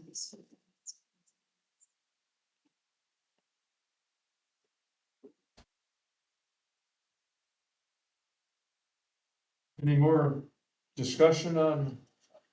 I just a random question again, with the, I'm looking at the table 1 project, budget. I would think that some of those items, your facilities crew has. You know, I can't imagine they don't have, front end loader. We have like a little skid steer. I don't think we actually have like a full front loader. I guess Specifically have a rubber tire skid steer, no tracked skid steer, so they're gonna contribute the rubber tire skid steer on a couple of locations where that will be suitable, but they own no front end loader. Okay. We crossed those bridges with Price Minor. facilities is willing to help with that equipment, but we need to let them know in advance. And there's things that they can provide, they will. And they will provide fencing. You know, a couple of the areas would need to be fenced off, not all of them, but a couple of them. They're programmed for that. And like with the Ignite program, we have campus safety and campus security, which is actually the Rapid City Police Department. Who will be there and the trace of if there are issues with the Ignite program, there's already beyond their police escort, there's police on campus as well, who will probably be following them.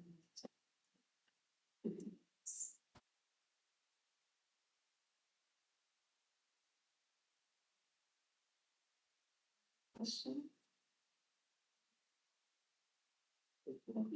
Thanks for coming. See you, Dan.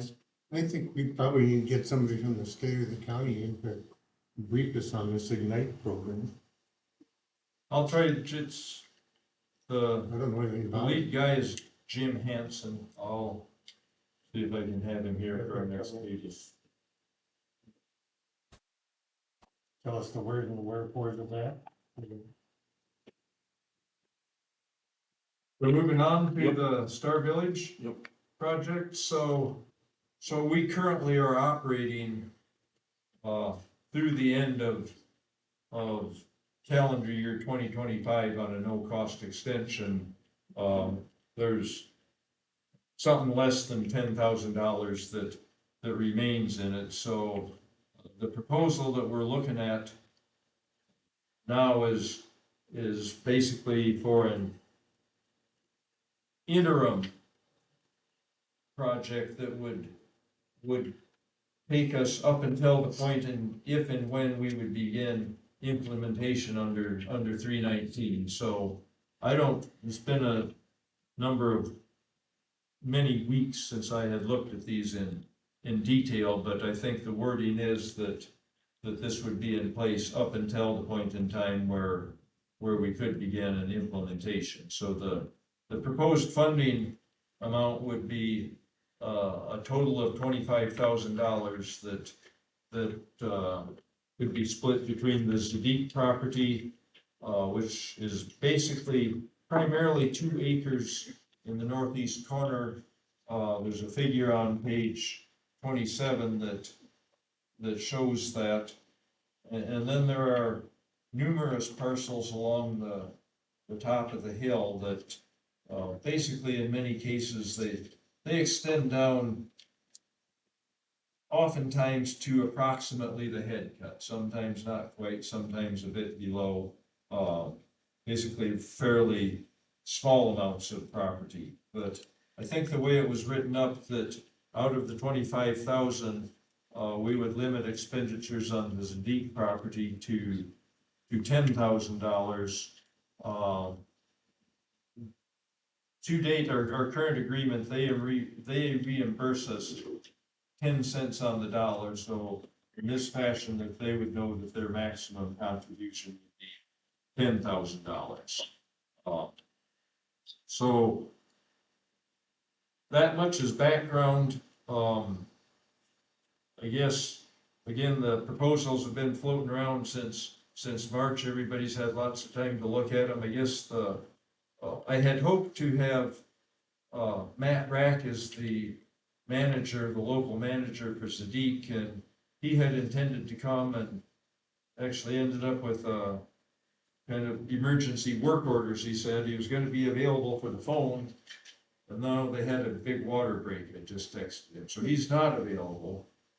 But we do have Scott Anderson here, who is I'm not sure if the word is the director. He heads the Parks Department. So the Parks Department is our key partner on the majority of the project. Most of you are aware that it originally was privately owned by Bill and Yvonne Wager, and a couple of years ago, after we started the project, there is kind of an unintended benefit, I guess, that the Parks Department decided that they would be willing to accept the property for use as a future city park. There's actually the city owns another 10 or 12 acres immediately west around a couple of water reservoirs there. So the intent is that it'd be kind of maybe a walking area in the future.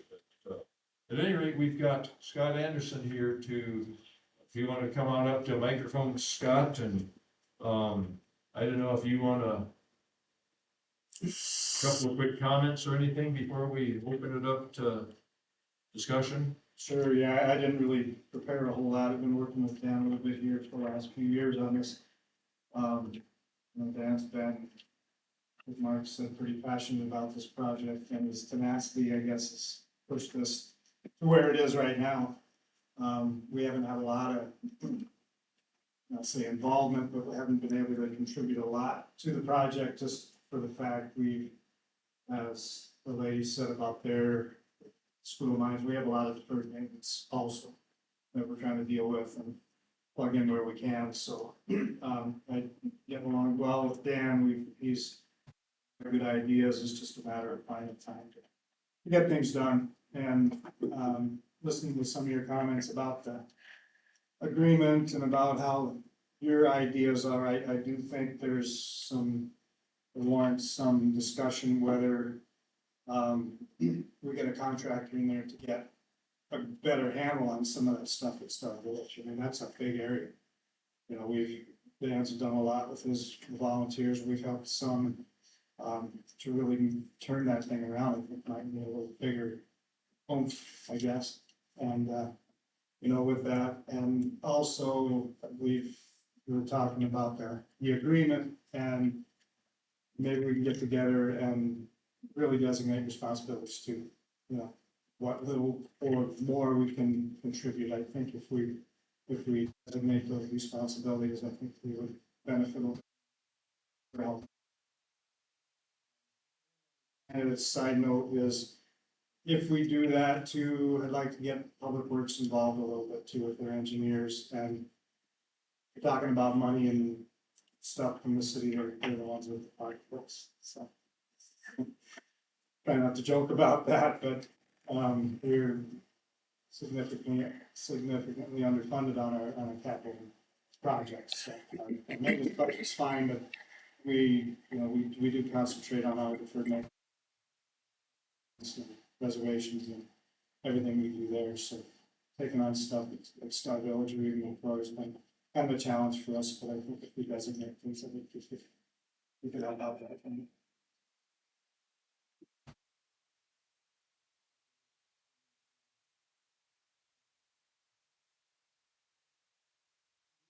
Yes, so what's that all going on in the Star Village?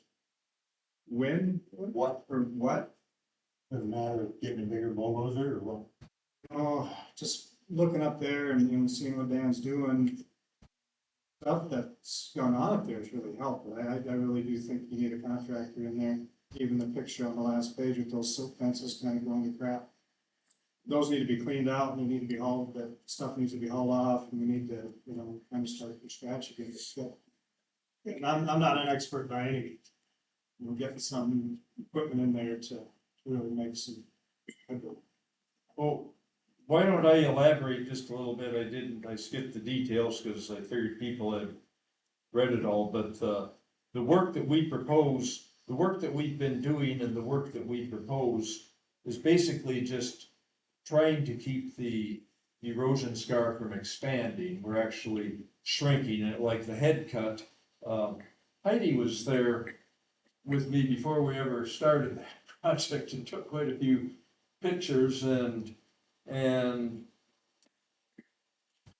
basically the head cut, it just continues to advance. Well, it no longer advances. You know, our minor efforts have held it in place. There's an area of about a third an acre we topsoiled by hand. Okay, fine.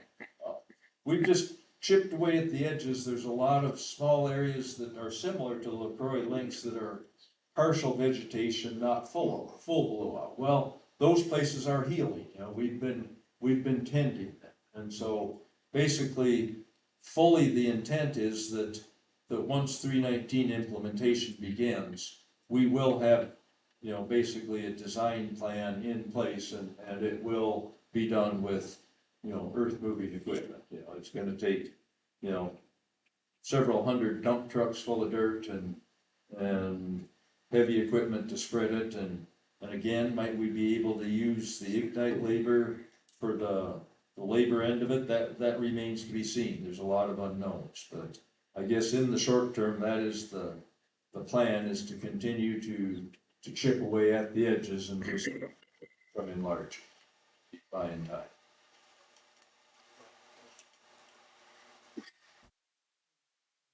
The question was about the cuts or the actual buildings on Star Village, and what the plan was.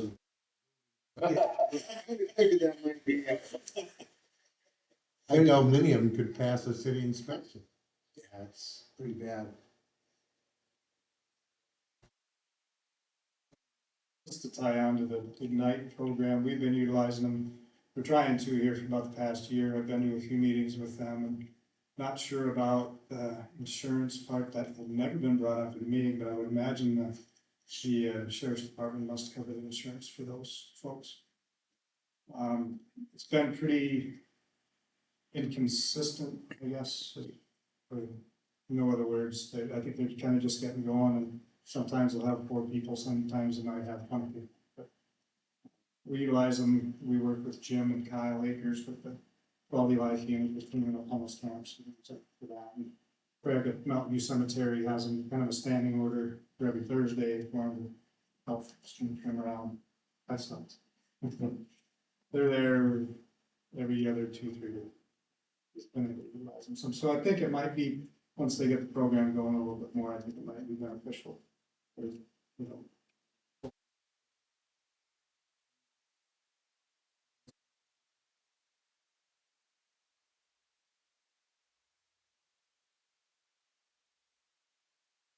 Any more questions or discussion? Just, can we get more silt dirt from the city? For this? Yeah, we do have some opportunities to get some. Dan's been working with, we have some leftover stuff from our irrigation project too, so. We do have a pile of silt from Jackson Pond behind McKeep Field that we have to let sit for a while. No solid plans on for it yet, but we might be able to get some of that moved too. Yeah, that's just a very recent development that the golf superintendent promised us. There's a pile, I'm just guessing about 100 cubic yards there by the clubhouse. And it would be, perfectly suited.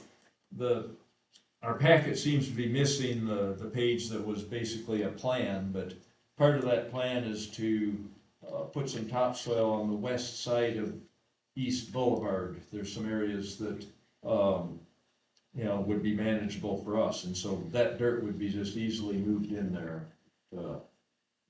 Be a good contribution. And we try when we're doing projects, if there's gonna be topsoil generated, we'd like to salvage it if we can. You know how topsoil is in that city. Yeah. Sometimes it's good, like the project we're doing down south part of town, that is new Walmart, we're gonna parking lot, the Oak Valley Park, which is the little drainage pond down below Walmart. Then we stop on us and get there, we said it's pretty. I'll tell you, sure. So probably not suitable for much, but.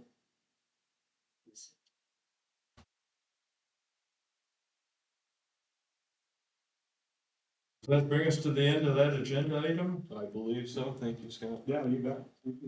Thanks, Scott. Thanks for all the help. Thanks, Dan. Pretty good.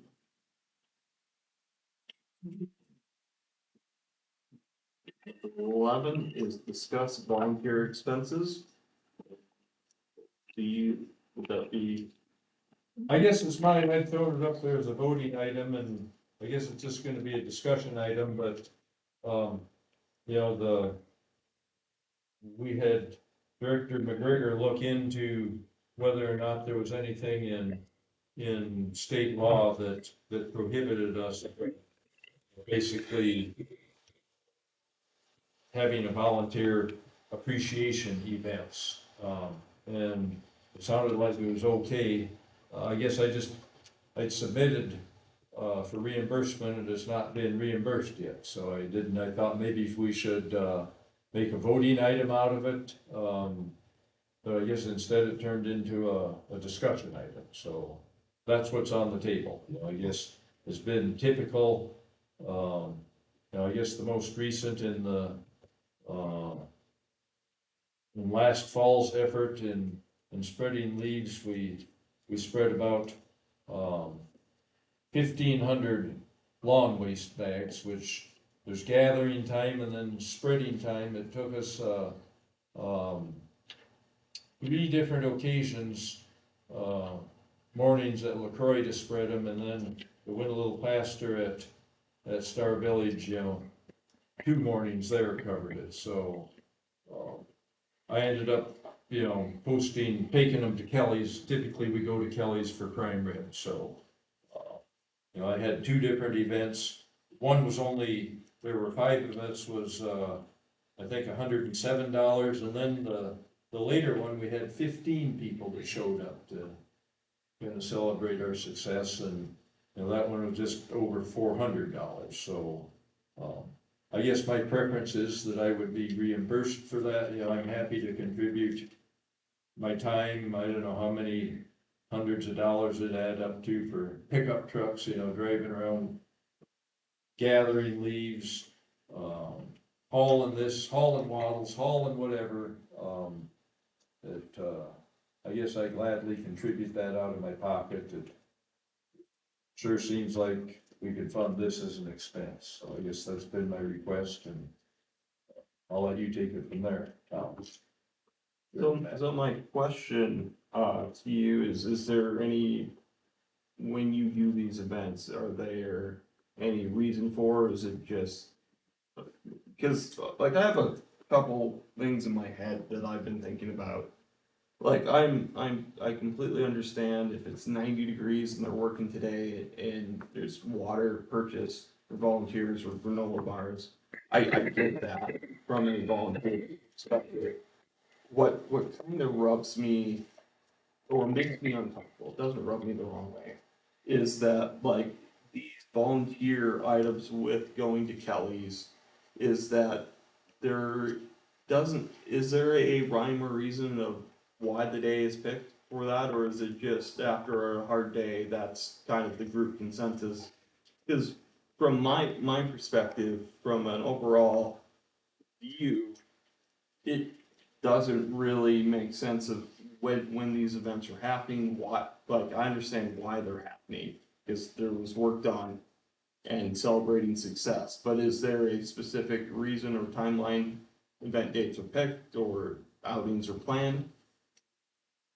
Well, I guess specifically,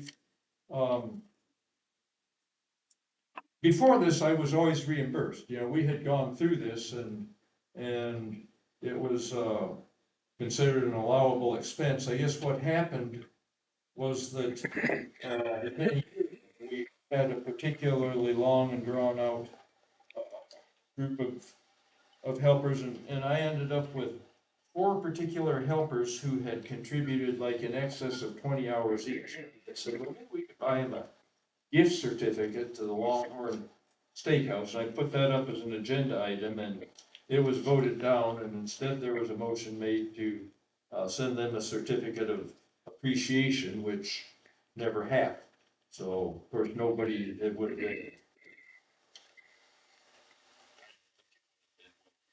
And anyhow, that aside, so in terms of the events for which I have not been reimbursed, one of them, it just happened to be a Wednesday, which is prime rib night, and we said, well, let's just go do it. And then it was a couple months later, after the fact, I said, well, it's time to pay these people off, and I simply said, well, when's a Wednesday when most of us could make it? We picked a Wednesday and we went. So it's, I guess we don't tend to do them over and over and over again. They say, well, let's do an appreciation party, and you figure out when's the day when you can get the most people and you go. The only people that hear about it are the people who have helped. I guess probably of those of us here, probably Directors Care and Mullally have probably attended such events. So I don't know if you want to elaborate any more on how it comes about. Well, I mean, yeah, you're right, you pick the date, and one of them I could make, the other one I couldn't, and, I mean, that's the way it went. I guess, I'm not sure what this agenda is really, or this item's supposed to really get to, but in general, is it a good idea to reward volunteers for showing up? Yes. And so I would say we ought to have something that would recognize our volunteers. These type of, events, you know, obviously they'll show up if they're interested in coming together and sitting down and talking about, you know, what they did that day, having a supper, that's great. Some people that volunteer won't even show up for those, but at least you got the recognition out there where, you know, hey, we did this, we appreciate you guys' help, we've got the benefit we can give you. I think they're a good idea. Director Millar. Well, I think they're probably a good idea, but I'm trying to remember at one of the meetings, somebody complained about alcohol. Is that the one we voted on and? Yeah, that was when we voted on the first and it bill, didn't- it didn't like 2 pass? years ago. And it passed, that one was passed like 2 years ago. Like the first one, Well, so remember, former Director Mueller was here. And he was, because it was about a $700 bill, if I remember. Okay, so did we pay that one? I believe we did, but that was like back, that was a couple of years ago. So the outstanding ones, do they involve alcohol? We always buy a couple pitchers of beer, Okay, absolutely. I would think the optics on that probably aren't good, but, what's done is done. But in the future, can that just be a line item in the budget? I don't think we need to vote on a general policy on it. So,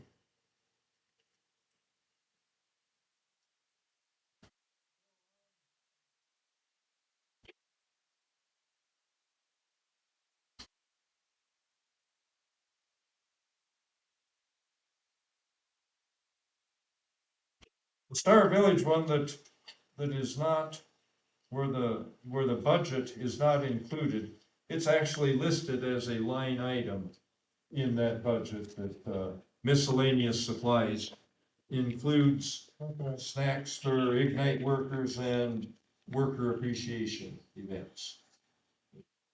It's included as a line item there.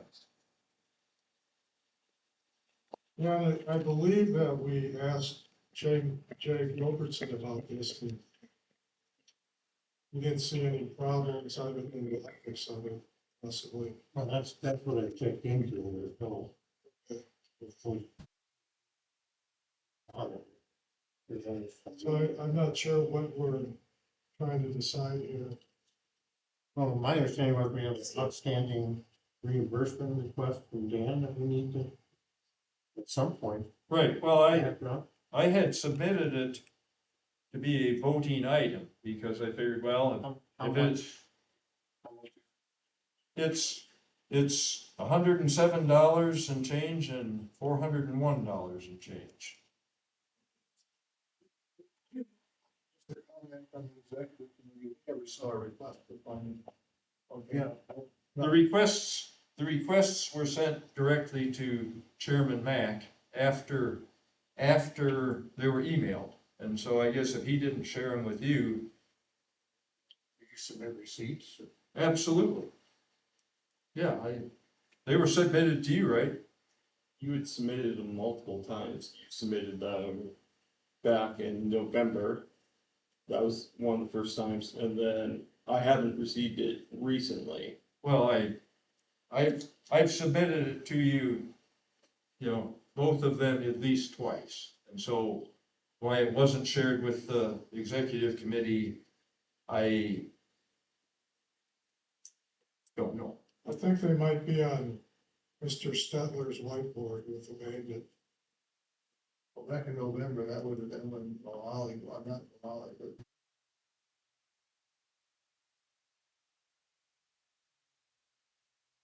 They submitted them to me. Well, it was, Like, there's been communication.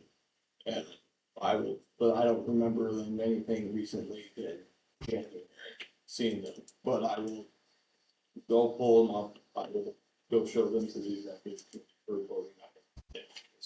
If that is what is wished by the board. Mr. Chairman, I'd like to move that we reimburse Director Driscoll for an amount according to receipts submitted by him previously on his request for reimbursement in an amount not to exceed $550. I'll second.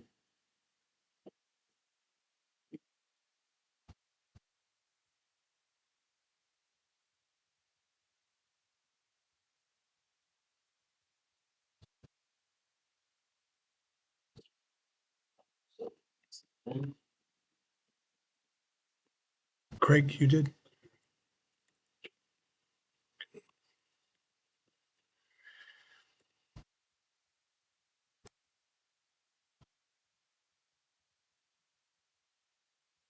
Yes, we should add in there, reimburse Director Driscoll for volunteer appreciation expenses. So we know why it's.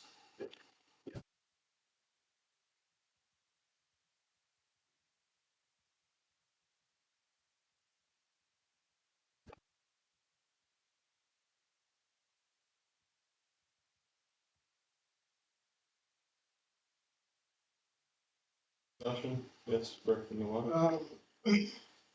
I'm fine with the reimbursement. What I don't really like is I wish this would have been, the agenda item would have been worded differently so that I just don't want to get complaints that from the public that, well, we didn't know you were gonna spend any money. So that's my only comment. Comments or discussion?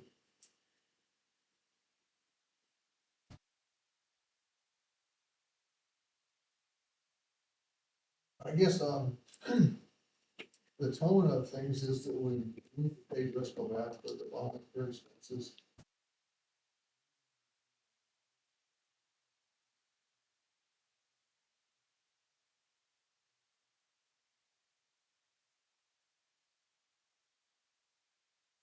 There's no.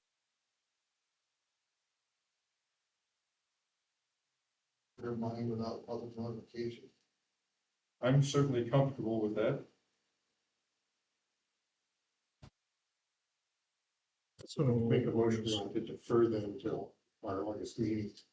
Well, it actually was not listed as a voting item, so we just don't take any action. But we've got a motion and a second. So I'm not gonna need it.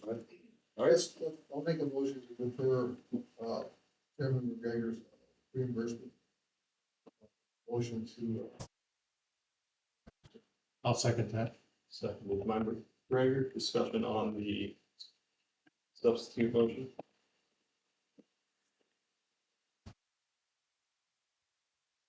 It's not really a substitute motion, it's just a motion to defer. For this, okay, thank you. Second by, Me. Gregor.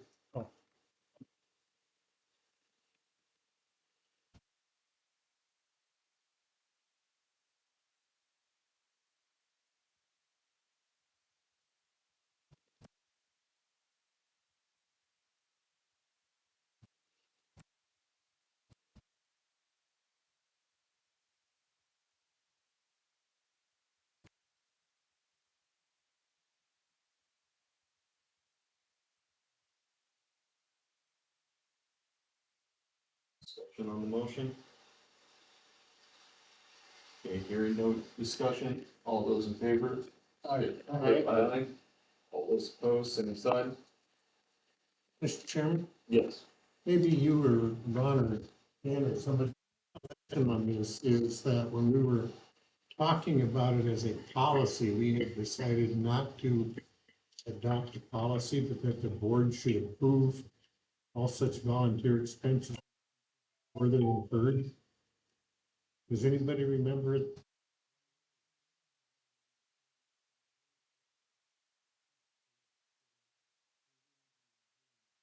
Forcing something ad hoc that was done, but it would be in the line of the project, so we knew it was coming. Am I out of bounds on that recollection? No, I think that's what we talked about it. I think Dan's got that in one of these. Actually, he has a couple of these. I saw it in the Cornerstone, saw it, so. I think we need to make it part of the project so it's understood that that's gonna happen when we vote on the project. That's- Well, I personally would just kind of exclude alcohol in that, but that isn't what we did, so. Hey, I'll just comment, I like it because it sets a limit, you know, Yeah. so that it's not, you know, we say, doesn't must- Item 12, discuss proposed bylaw change. It has received packet of bylaws and it seems to be in red. Director Driscoll's proposal. Just some fun facts is that nothing can be voted on. It needs to be submitted in 25 days before that this does meet, so this would be voted on in the August meeting. And take this since our secretary is here and we have the proposed changes. That the item is also meant that the secretary has given it to every director 15 days in advance of the meeting. So Those aren't included in the packet then? they should, there was a second, separate. Oh. They're in the red. there's a hard copy there, it's in, Did I not get it? I think it was, yeah, we were sitting here with the packet. It was inadvertently excluded from the packet, so hard copies were brought. So I guess I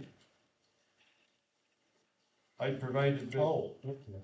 several weeks in advance. I don't see any reason to read through the details. I guess just the background on it is that, some of these bylaws, I guess it was a few months ago, we changed the bylaw to, I guess if you will, legitimatize the executive committee. It existed, but it existed kind of by habit. I guess somewhere along the line, just started having an executive committee and it turns out, so one of the things they do is kind of look over agenda items and decide on. Well, as it turns out, we really don't have a mechanism for submitting agenda items other than what has been habit. You dial the clock back 30 years when I first started working with West Dakota. The executive director was Van Lindquist, and he just set the agenda. He said, well, there's this and that, and here's some things, and over time, it eventually evolved to where I guess my perception is, and probably Chairman Mack would be, maybe you would recall details, but it kind of got to where they had to be sponsored by a director. And so that's been our habit, and I think it's a good way of doing things. The only way it gets on an agenda is somebody says, I'm willing to put it there. I guess to me, I've had a little bit of a rub lately in that, I'll submit agenda items and they may not actually make it to the agenda. In the case of these 3 erosion control projects, I'd submitted them as voting items and they became discussion items. Well, I'm comfortable with that. If the executive committee says, if there's 4 of them saying, well, we really don't want to vote yet, it's gonna take 5 votes for something to pass. Fair enough, I'm not uncomfortable with having had the discussions first, but I think the way it should be done is that the committee should suggest that we would, rather defer on this as opposed to, right now what we've got is 4 of 9 board members can make the decision. So, I guess one could conceivably, I've submitted a bylaw change. Well, if the executive committee would say, well, we don't want to put this on the agenda, it wouldn't get there. So I guess to me it makes sense that we should spell out exactly how we do business.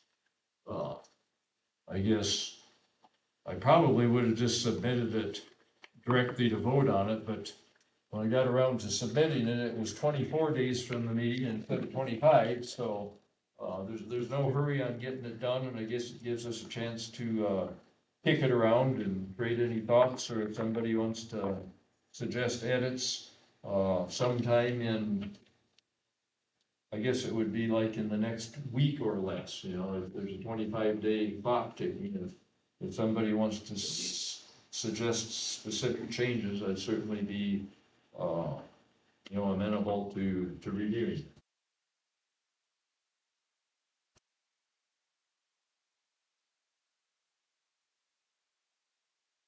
With that is nothing.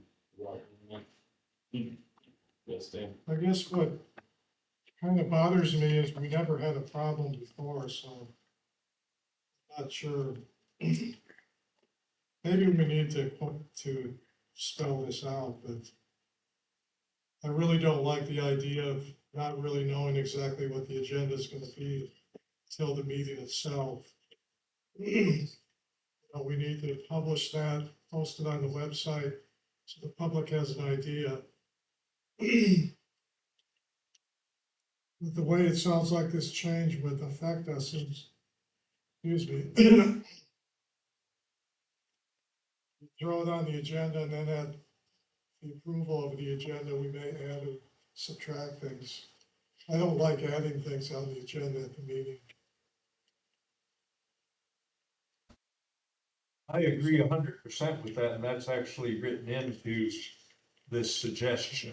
I mean, the board does, and then that's of course noted in here, the board has the discretion to delete any agenda item.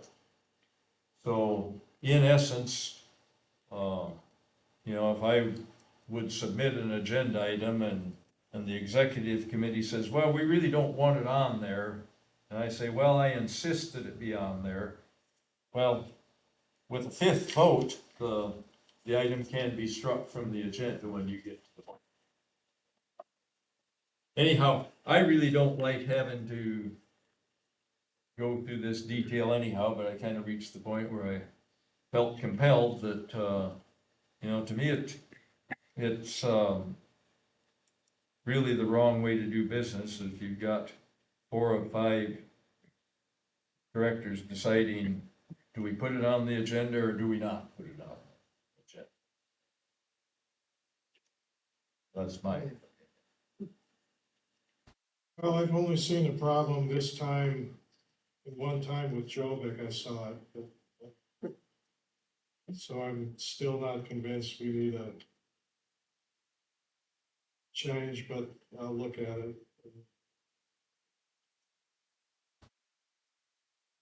Item here, you said Director Malali said he didn't like the idea of items being added. Well, in the edit here, it says items can be added. That needs to be removed.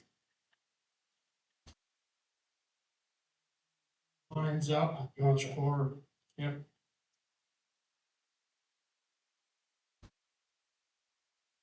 Right, but then the furthermore on it, it says, however, it is best that the agenda items that are likely to receive public input are those requiring advanced consideration.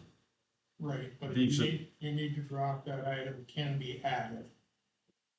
Yeah, because, okay, say I come in here, oh, I wanna add this item. Well, it affects some public entity or some public place that hasn't been published. I don't think that's right. Well, to add it, I think you'd need the majority of the members, and I can envision a time when there might be something that needed to be added as an emergency. So. Well, emergencies are okay. That's, some of this is in open meetings laws, I think, too. Yeah. Right now, we do have the authority to add agenda items at the meeting, and so, I mean, I guess I welcome wording suggestions, but I had tried to do my best to make it clear that we really recommend against adding items unless, that they really need to be submitted ahead of time.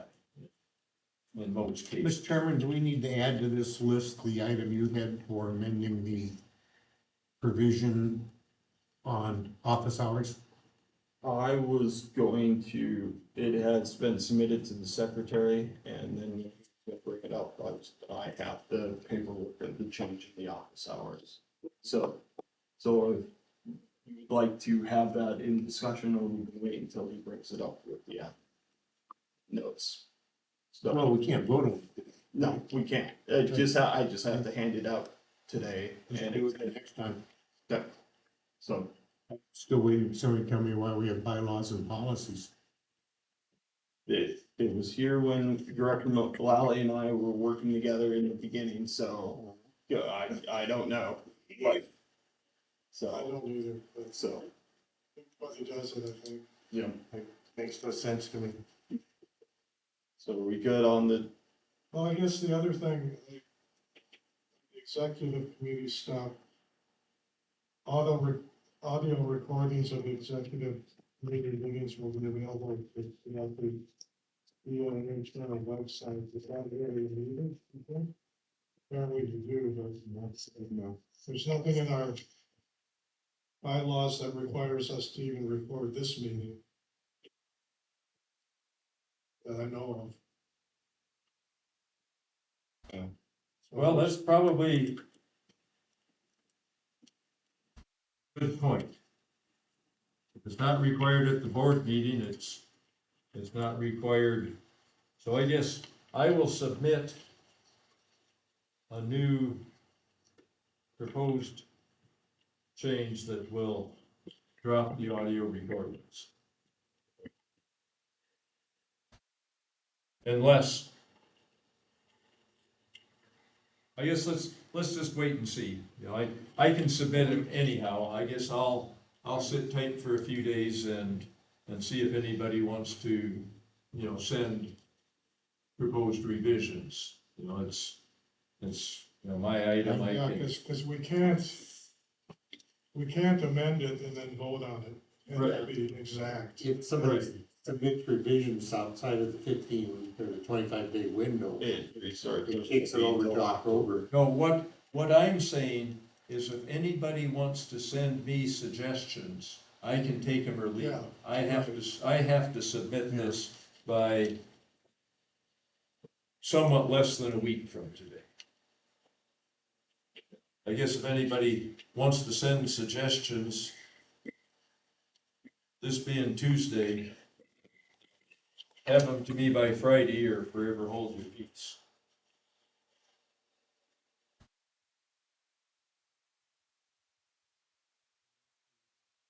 oh, 12th of August, 13, I think, isn't it? 12.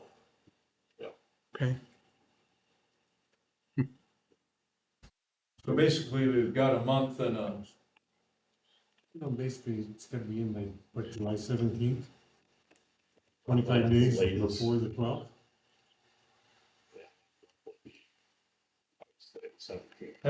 have them to me by Sunday evening. And I'll consider them.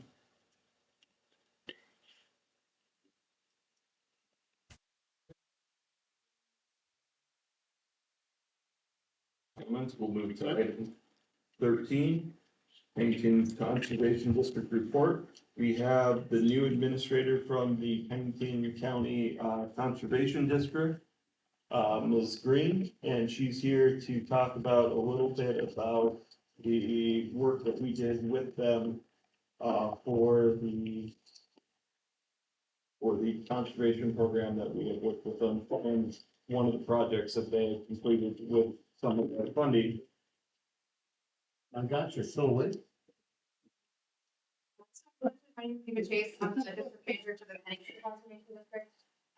Technically the West Pennington Conservation District, so this side of Pennington up to Cheyenne, if anyone's not familiar.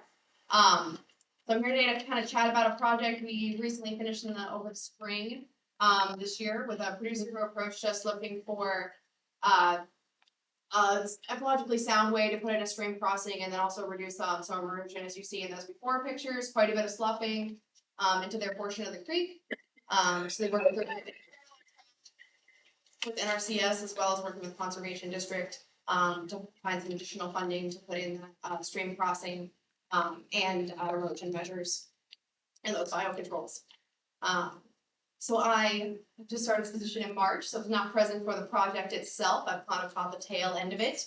But I spoke today with the engineer who worked on the project, the NRCS, as well as the district conservationist who's been working with the producer through the whole project, to kind of get the background information to share with you guys today. So we got some before pictures and after pictures there. I hope you can tell which are before and which are after. I believe the first 2 pages are the before pictures. You see all that sloughing, and then you see the completed creek crossing, as well as the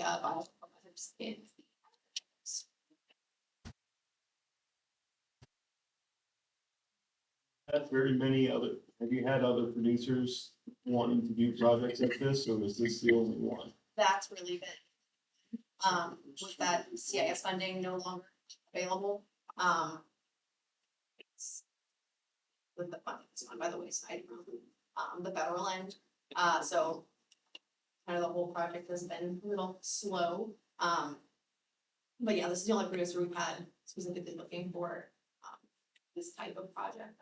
So. Do you see any other projects coming moving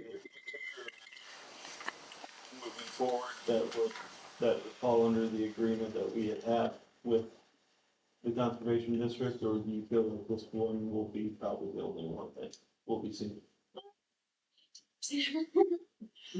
I haven't specifically had any interactions with producers looking for a similar type of project.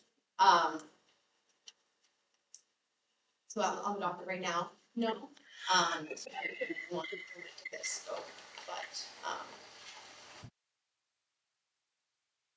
Is it accurate that as of several months ago, there was talk that there was perhaps another person that was considering something, and I've heard no more since then, so I'm thinking that yeah, possible interest kind of dried up. I think that individual was kind of looking for something different than what this project related to. To my understanding, I'm not overly well versed. I do remember hearing in the past that there was somebody else who was a maybe, and I think that they ended up on a different path. So I don't currently have anybody in the docket, and I spoke with pretty much my entire office today about this project. So I think if anybody else had kind of spoken to anybody who would fit along those lines, they would have mentioned it to me. So I can pretty safely say I don't really have anybody else on the docket. Is the window on the CIS project kind of about to close, or does it remain open for some amount of time yet? So the CIS funding is done.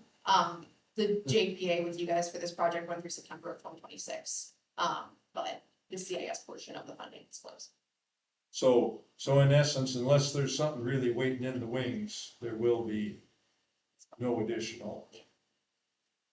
That's safe to say. So no additional from what we just paid, is that what, Yeah, this was the project that was just paid. 75? Yes. Yeah.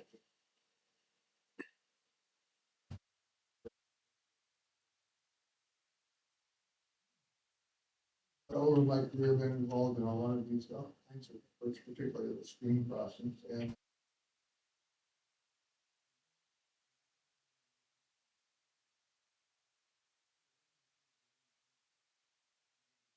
miles away from the people you've worked on banks, or to keep cows going where you want them to go across the vehicle crossing.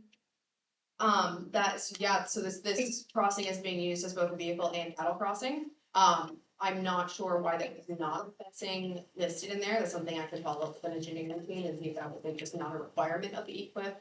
As far as it's not a portion of this project, that may be something they're doing separately.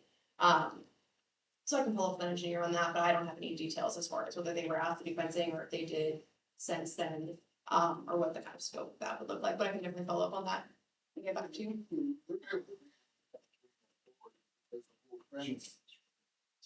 West Dakota being involved in these deals with reduced stream bank fishing potentials. And so without fencing, this is going to be another cow paradise here shortly. I'll call them on some.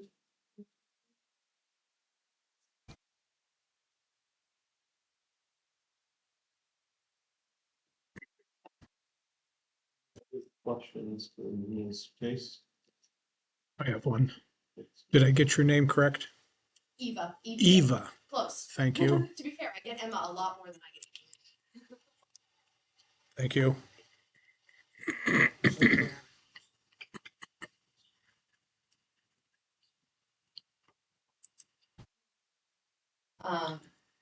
Yeah, a lot of all of her work I'm working on is related to forest management, forest stewardship planning. It's kind of been the what's most popular lately. But if this was something you guys were, I mean, interested in continuing, you might continue to talk to producers about a similar type of project. Any land that may have a creek area, experiencing erosion. Like currently, a lot of these with like these kind of specific type projects, it's sometimes going out and looking for people who don't really know where to look for help doing this type of thing. So there's not usually somebody in line short of, the producer in this past project, just kind of a frequent flyer in the NRCS. So, being involved in different programs, kind of lead you into other ones. I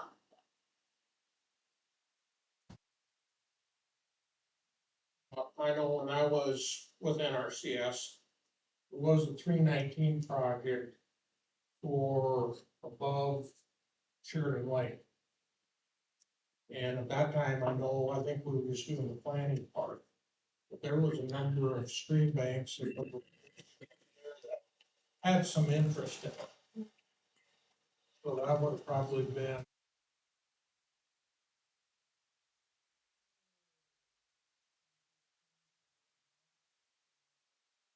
have the 319 project up there, but it was for above Sheridan Lake. And I know I looked at a number of projects were very similar to what this was. So there may be some interest up there yet. So. Especially some pictures around the country producers that always come.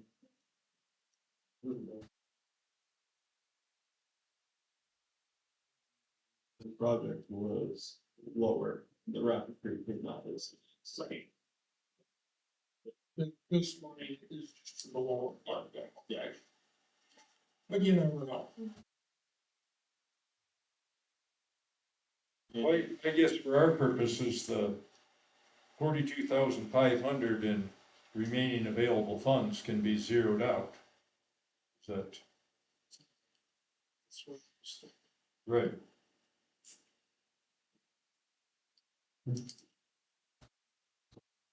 Are there any other questions for Ms. Chase?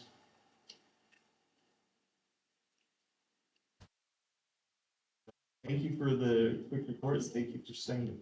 Insurance, contact the region, feel free to reach out, grab that if anybody has any additional questions. But I will check the engineers on your fencing question, and get back with you guys on that.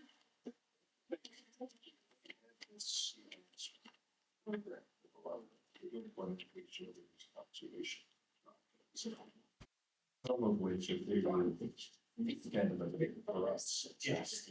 This is Item 14, DOR water smart grant update, that is Director Coe. So just to be fairly brief. It's a pretty significant. I think last month I mentioned that they had come to the conclusion with the core group. It includes the city and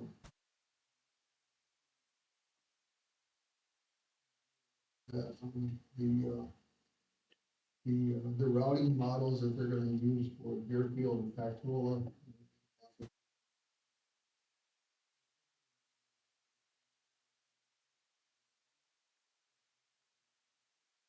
So the next step is they're in the process of essentially weighting some of the factors that were the drivers for the study, such as high flows, flood damage below Factola, all the way down to Rapids Creek, low winter flows. I guess I'll call it low water conditions in the reservoir that create a concern for Rapid City as they look at municipal water supply. Weighted factors into, you know, some test runs of the model, looking at that period of record that they have. And then they're gonna be bringing that back to us before they run the full Monte Carlo, you know, evaluations of these scenarios to see, you know, where the gains may be made under the water. How much flux above, basically the guide, which is the full level of the reservoir. We can tolerate for some of these conditions. They've got information from the gas marine operator, for example, up in Dakota, so they have, I guess that he's under, they have some information from the Forest Service about, you know, when some of their facilities start to become impacted by particular high water. So they're working on that. I suspect there'll be a virtual meeting again here of the group in the near future, and then probably not until sometime later in the fall will there be another in-person meeting here in Rapid City to bring this forward. And then at that point in time,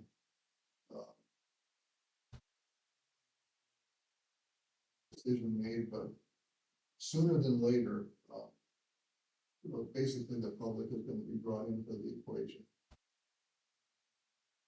All financial partners that we've got, so they can begin to see what's gotten developed so far, what the potential ramifications are of various scenarios of management, and then they have their input so that there can be potentially additional modifications and ones made for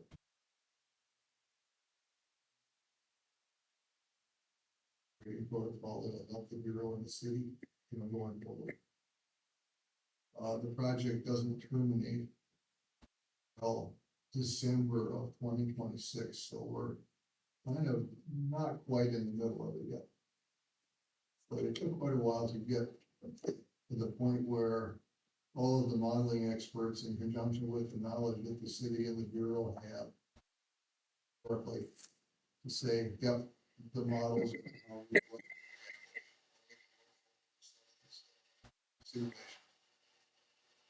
Greg, anything else from your ears that you hear that I miss on these meetings, or Larry?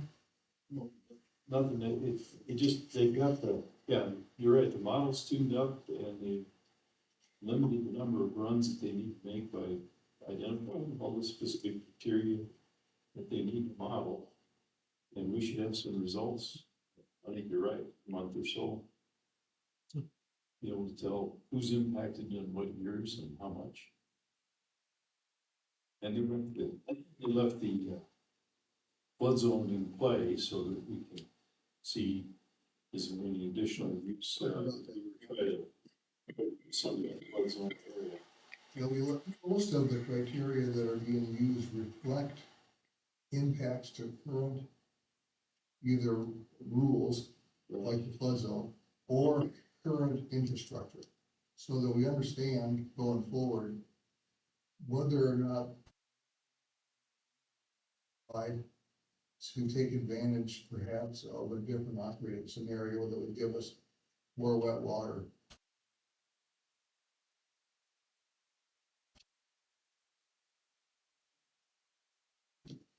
It's kind of an aside, but a related question. I'd been told fairly recently here that they had made the decision to scale back the releases from Pactola.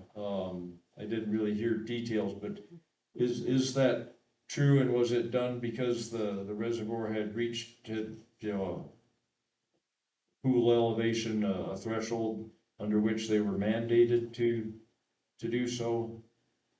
The reservoir releases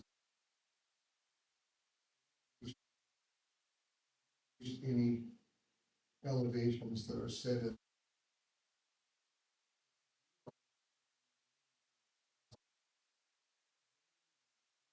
decisions based on their, better lack of a better word, intuition, how things are going. coupled with, water calls from either the city or Rapid Valley.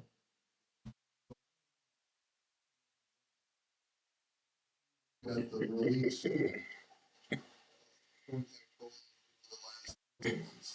even going into Rapid Creek, or Lemon Park, for that case, is the flows have been extremely low. For whatever reason, the rains generated enough flow in the creek to meet the 15 CFS threshold that they have to meet at Farmingdale. And there's apparently been enough of a lack of irrigation calls, partially because the city bought almost all the irrigation rights and moved them upstream, that the city is in pretty much the driver's seat on what happens with Dakota releases. The city gets an extreme amount of pressure from reservoir surface recreation users when things start to go a little bit low. For example, this spring, we started out about 12 feet low, which is right on the threshold of some of the boat ramps becoming a little bit. And my understanding is that there was a lot of screaming about. They modify things, based on what their intuition is. But no thresholds per se have been reached. So they actually did scale back the releases somewhat, is my understanding. They actually bumped them last week for a few days. But they've been running really low. They've been running in the 30s. Just about 90. So we're way below the median, which if you're a fisherman, it really sucks because o'clock in the morning on a hot day, the water's too hot to really fish and feel like it's a fish without having a high chance of mortality. So I had become aware when we were basically talking with the Bureau on this water smart, back in the proposal, when we were working on the proposal, that in many cases, they were actually, in the wintertime, letting out more water than what they were necessarily prescribed to, and kind of betting on the come that the pool would, the lake would, the reservoir would fill, and they'd kind of been getting away with it. And so I guess the bottom line is they really probably released more through the winter here than what they would have been mandated to, and it was kind of catching up to them. And so intuitively they said, well, we better scale back. They released about, I'd say generally speaking, about 30 to 32 CFS all winter long. Their mandated would have been, or prescribed release, I guess you want to call it, based on reservoir elevation, would have been about 20. There have been times in the past when the city and the Bureau have kind of collaborated on that to be sure that they maintain that pretty important economic resource of Rapid Creek. The other thing is that there's a 6,000 acre feet pool of water specifically is identified in the operating protocol, specifically for low flows for fish and wildlife. So they use that.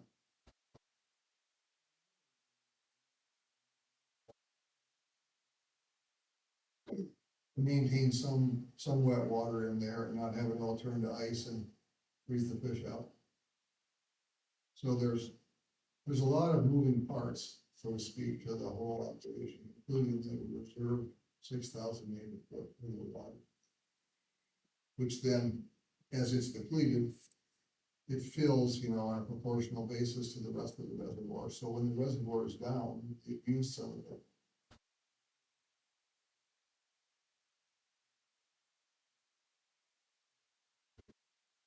Right, inflows have not been strong this year. So I guess if you boil it down, it seems like this year is kind of a good example of the kind of walking the line on balance between, do we have enough water to let some out during the winter, or do we not? And what happens if it doesn't rebound, and et cetera. It's one of those years when we don't have a lot of water in the system, either from last year Right. or so it will be interesting. Good enough. Any other questions or comments for Director Coth and his report?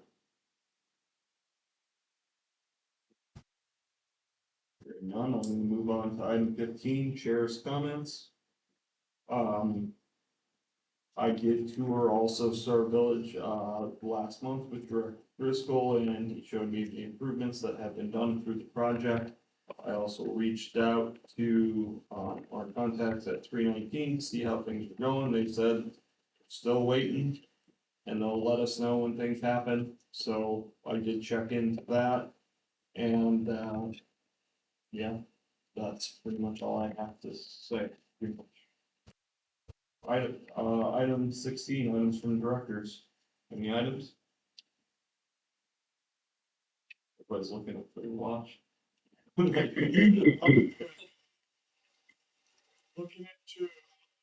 TIF number 7. TIF is tax increment financing. And my reason I mention that is it affects the drainage from development through the racetrack. And the drainage actually crosses over the old Hawthorne irrigation ditch, which has been shut off for several years, and trees are dying left and right in the valley, so we need to talk to Commissioner Hadcock about that. There might be a possibility of using that ditch as stormwater runoff. Green Valley Sanitary, the bid they got for their pressurized, this is their sanitation system, basically doubled. Went from 10 million to 20 million, so they're kind of floundering a little bit. And if you're interested in bees, our bee club is having a meeting tomorrow, 6 p.m. at Game Fish and Birds. Thank you. No, oh, yep, go. One quick item, on July 19th, we're going to be taking a tour of some of the restoration work that we've done on Green Gulch and Silver Creek. If any of you are interested in seeing how we're storing water on the watershed, it's part of our riparian restoration series. We're gonna meet at the Dakota Angling Outfitter at 9:30 and then caravan up to the site. But it's pretty easy to find, Highway 44, right on 385, left onto Custer Crossing Road, left onto Minnesota Ridge, and just keep following it down. That's, oh, who's the we in this? So the we is our riparian restoration series.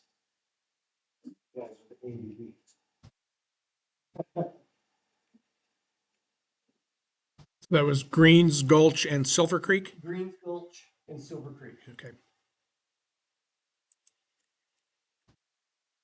9:30 at Dakota Angler, or just drive on up.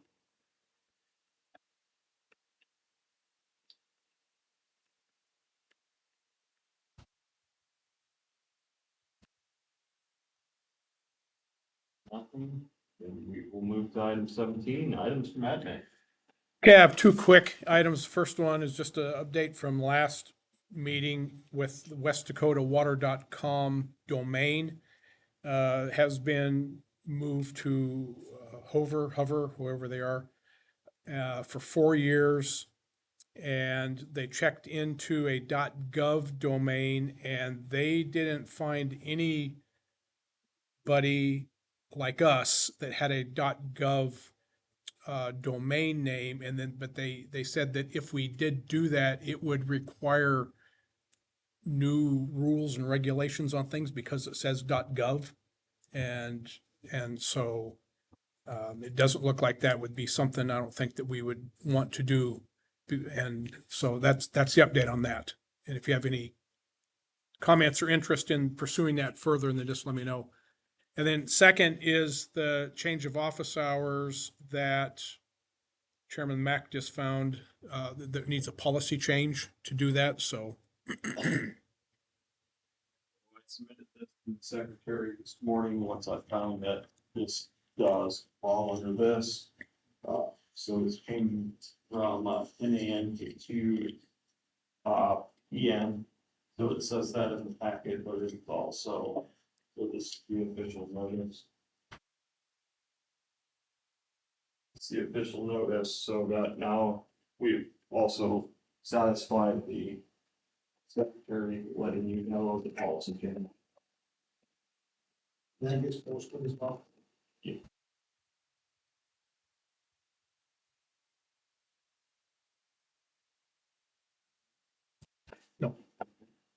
Item number 18, items from the public. I know two members have lasted almost the full 3 hours, so I appreciate it, and if you have any items from the public, you're welcome to speak.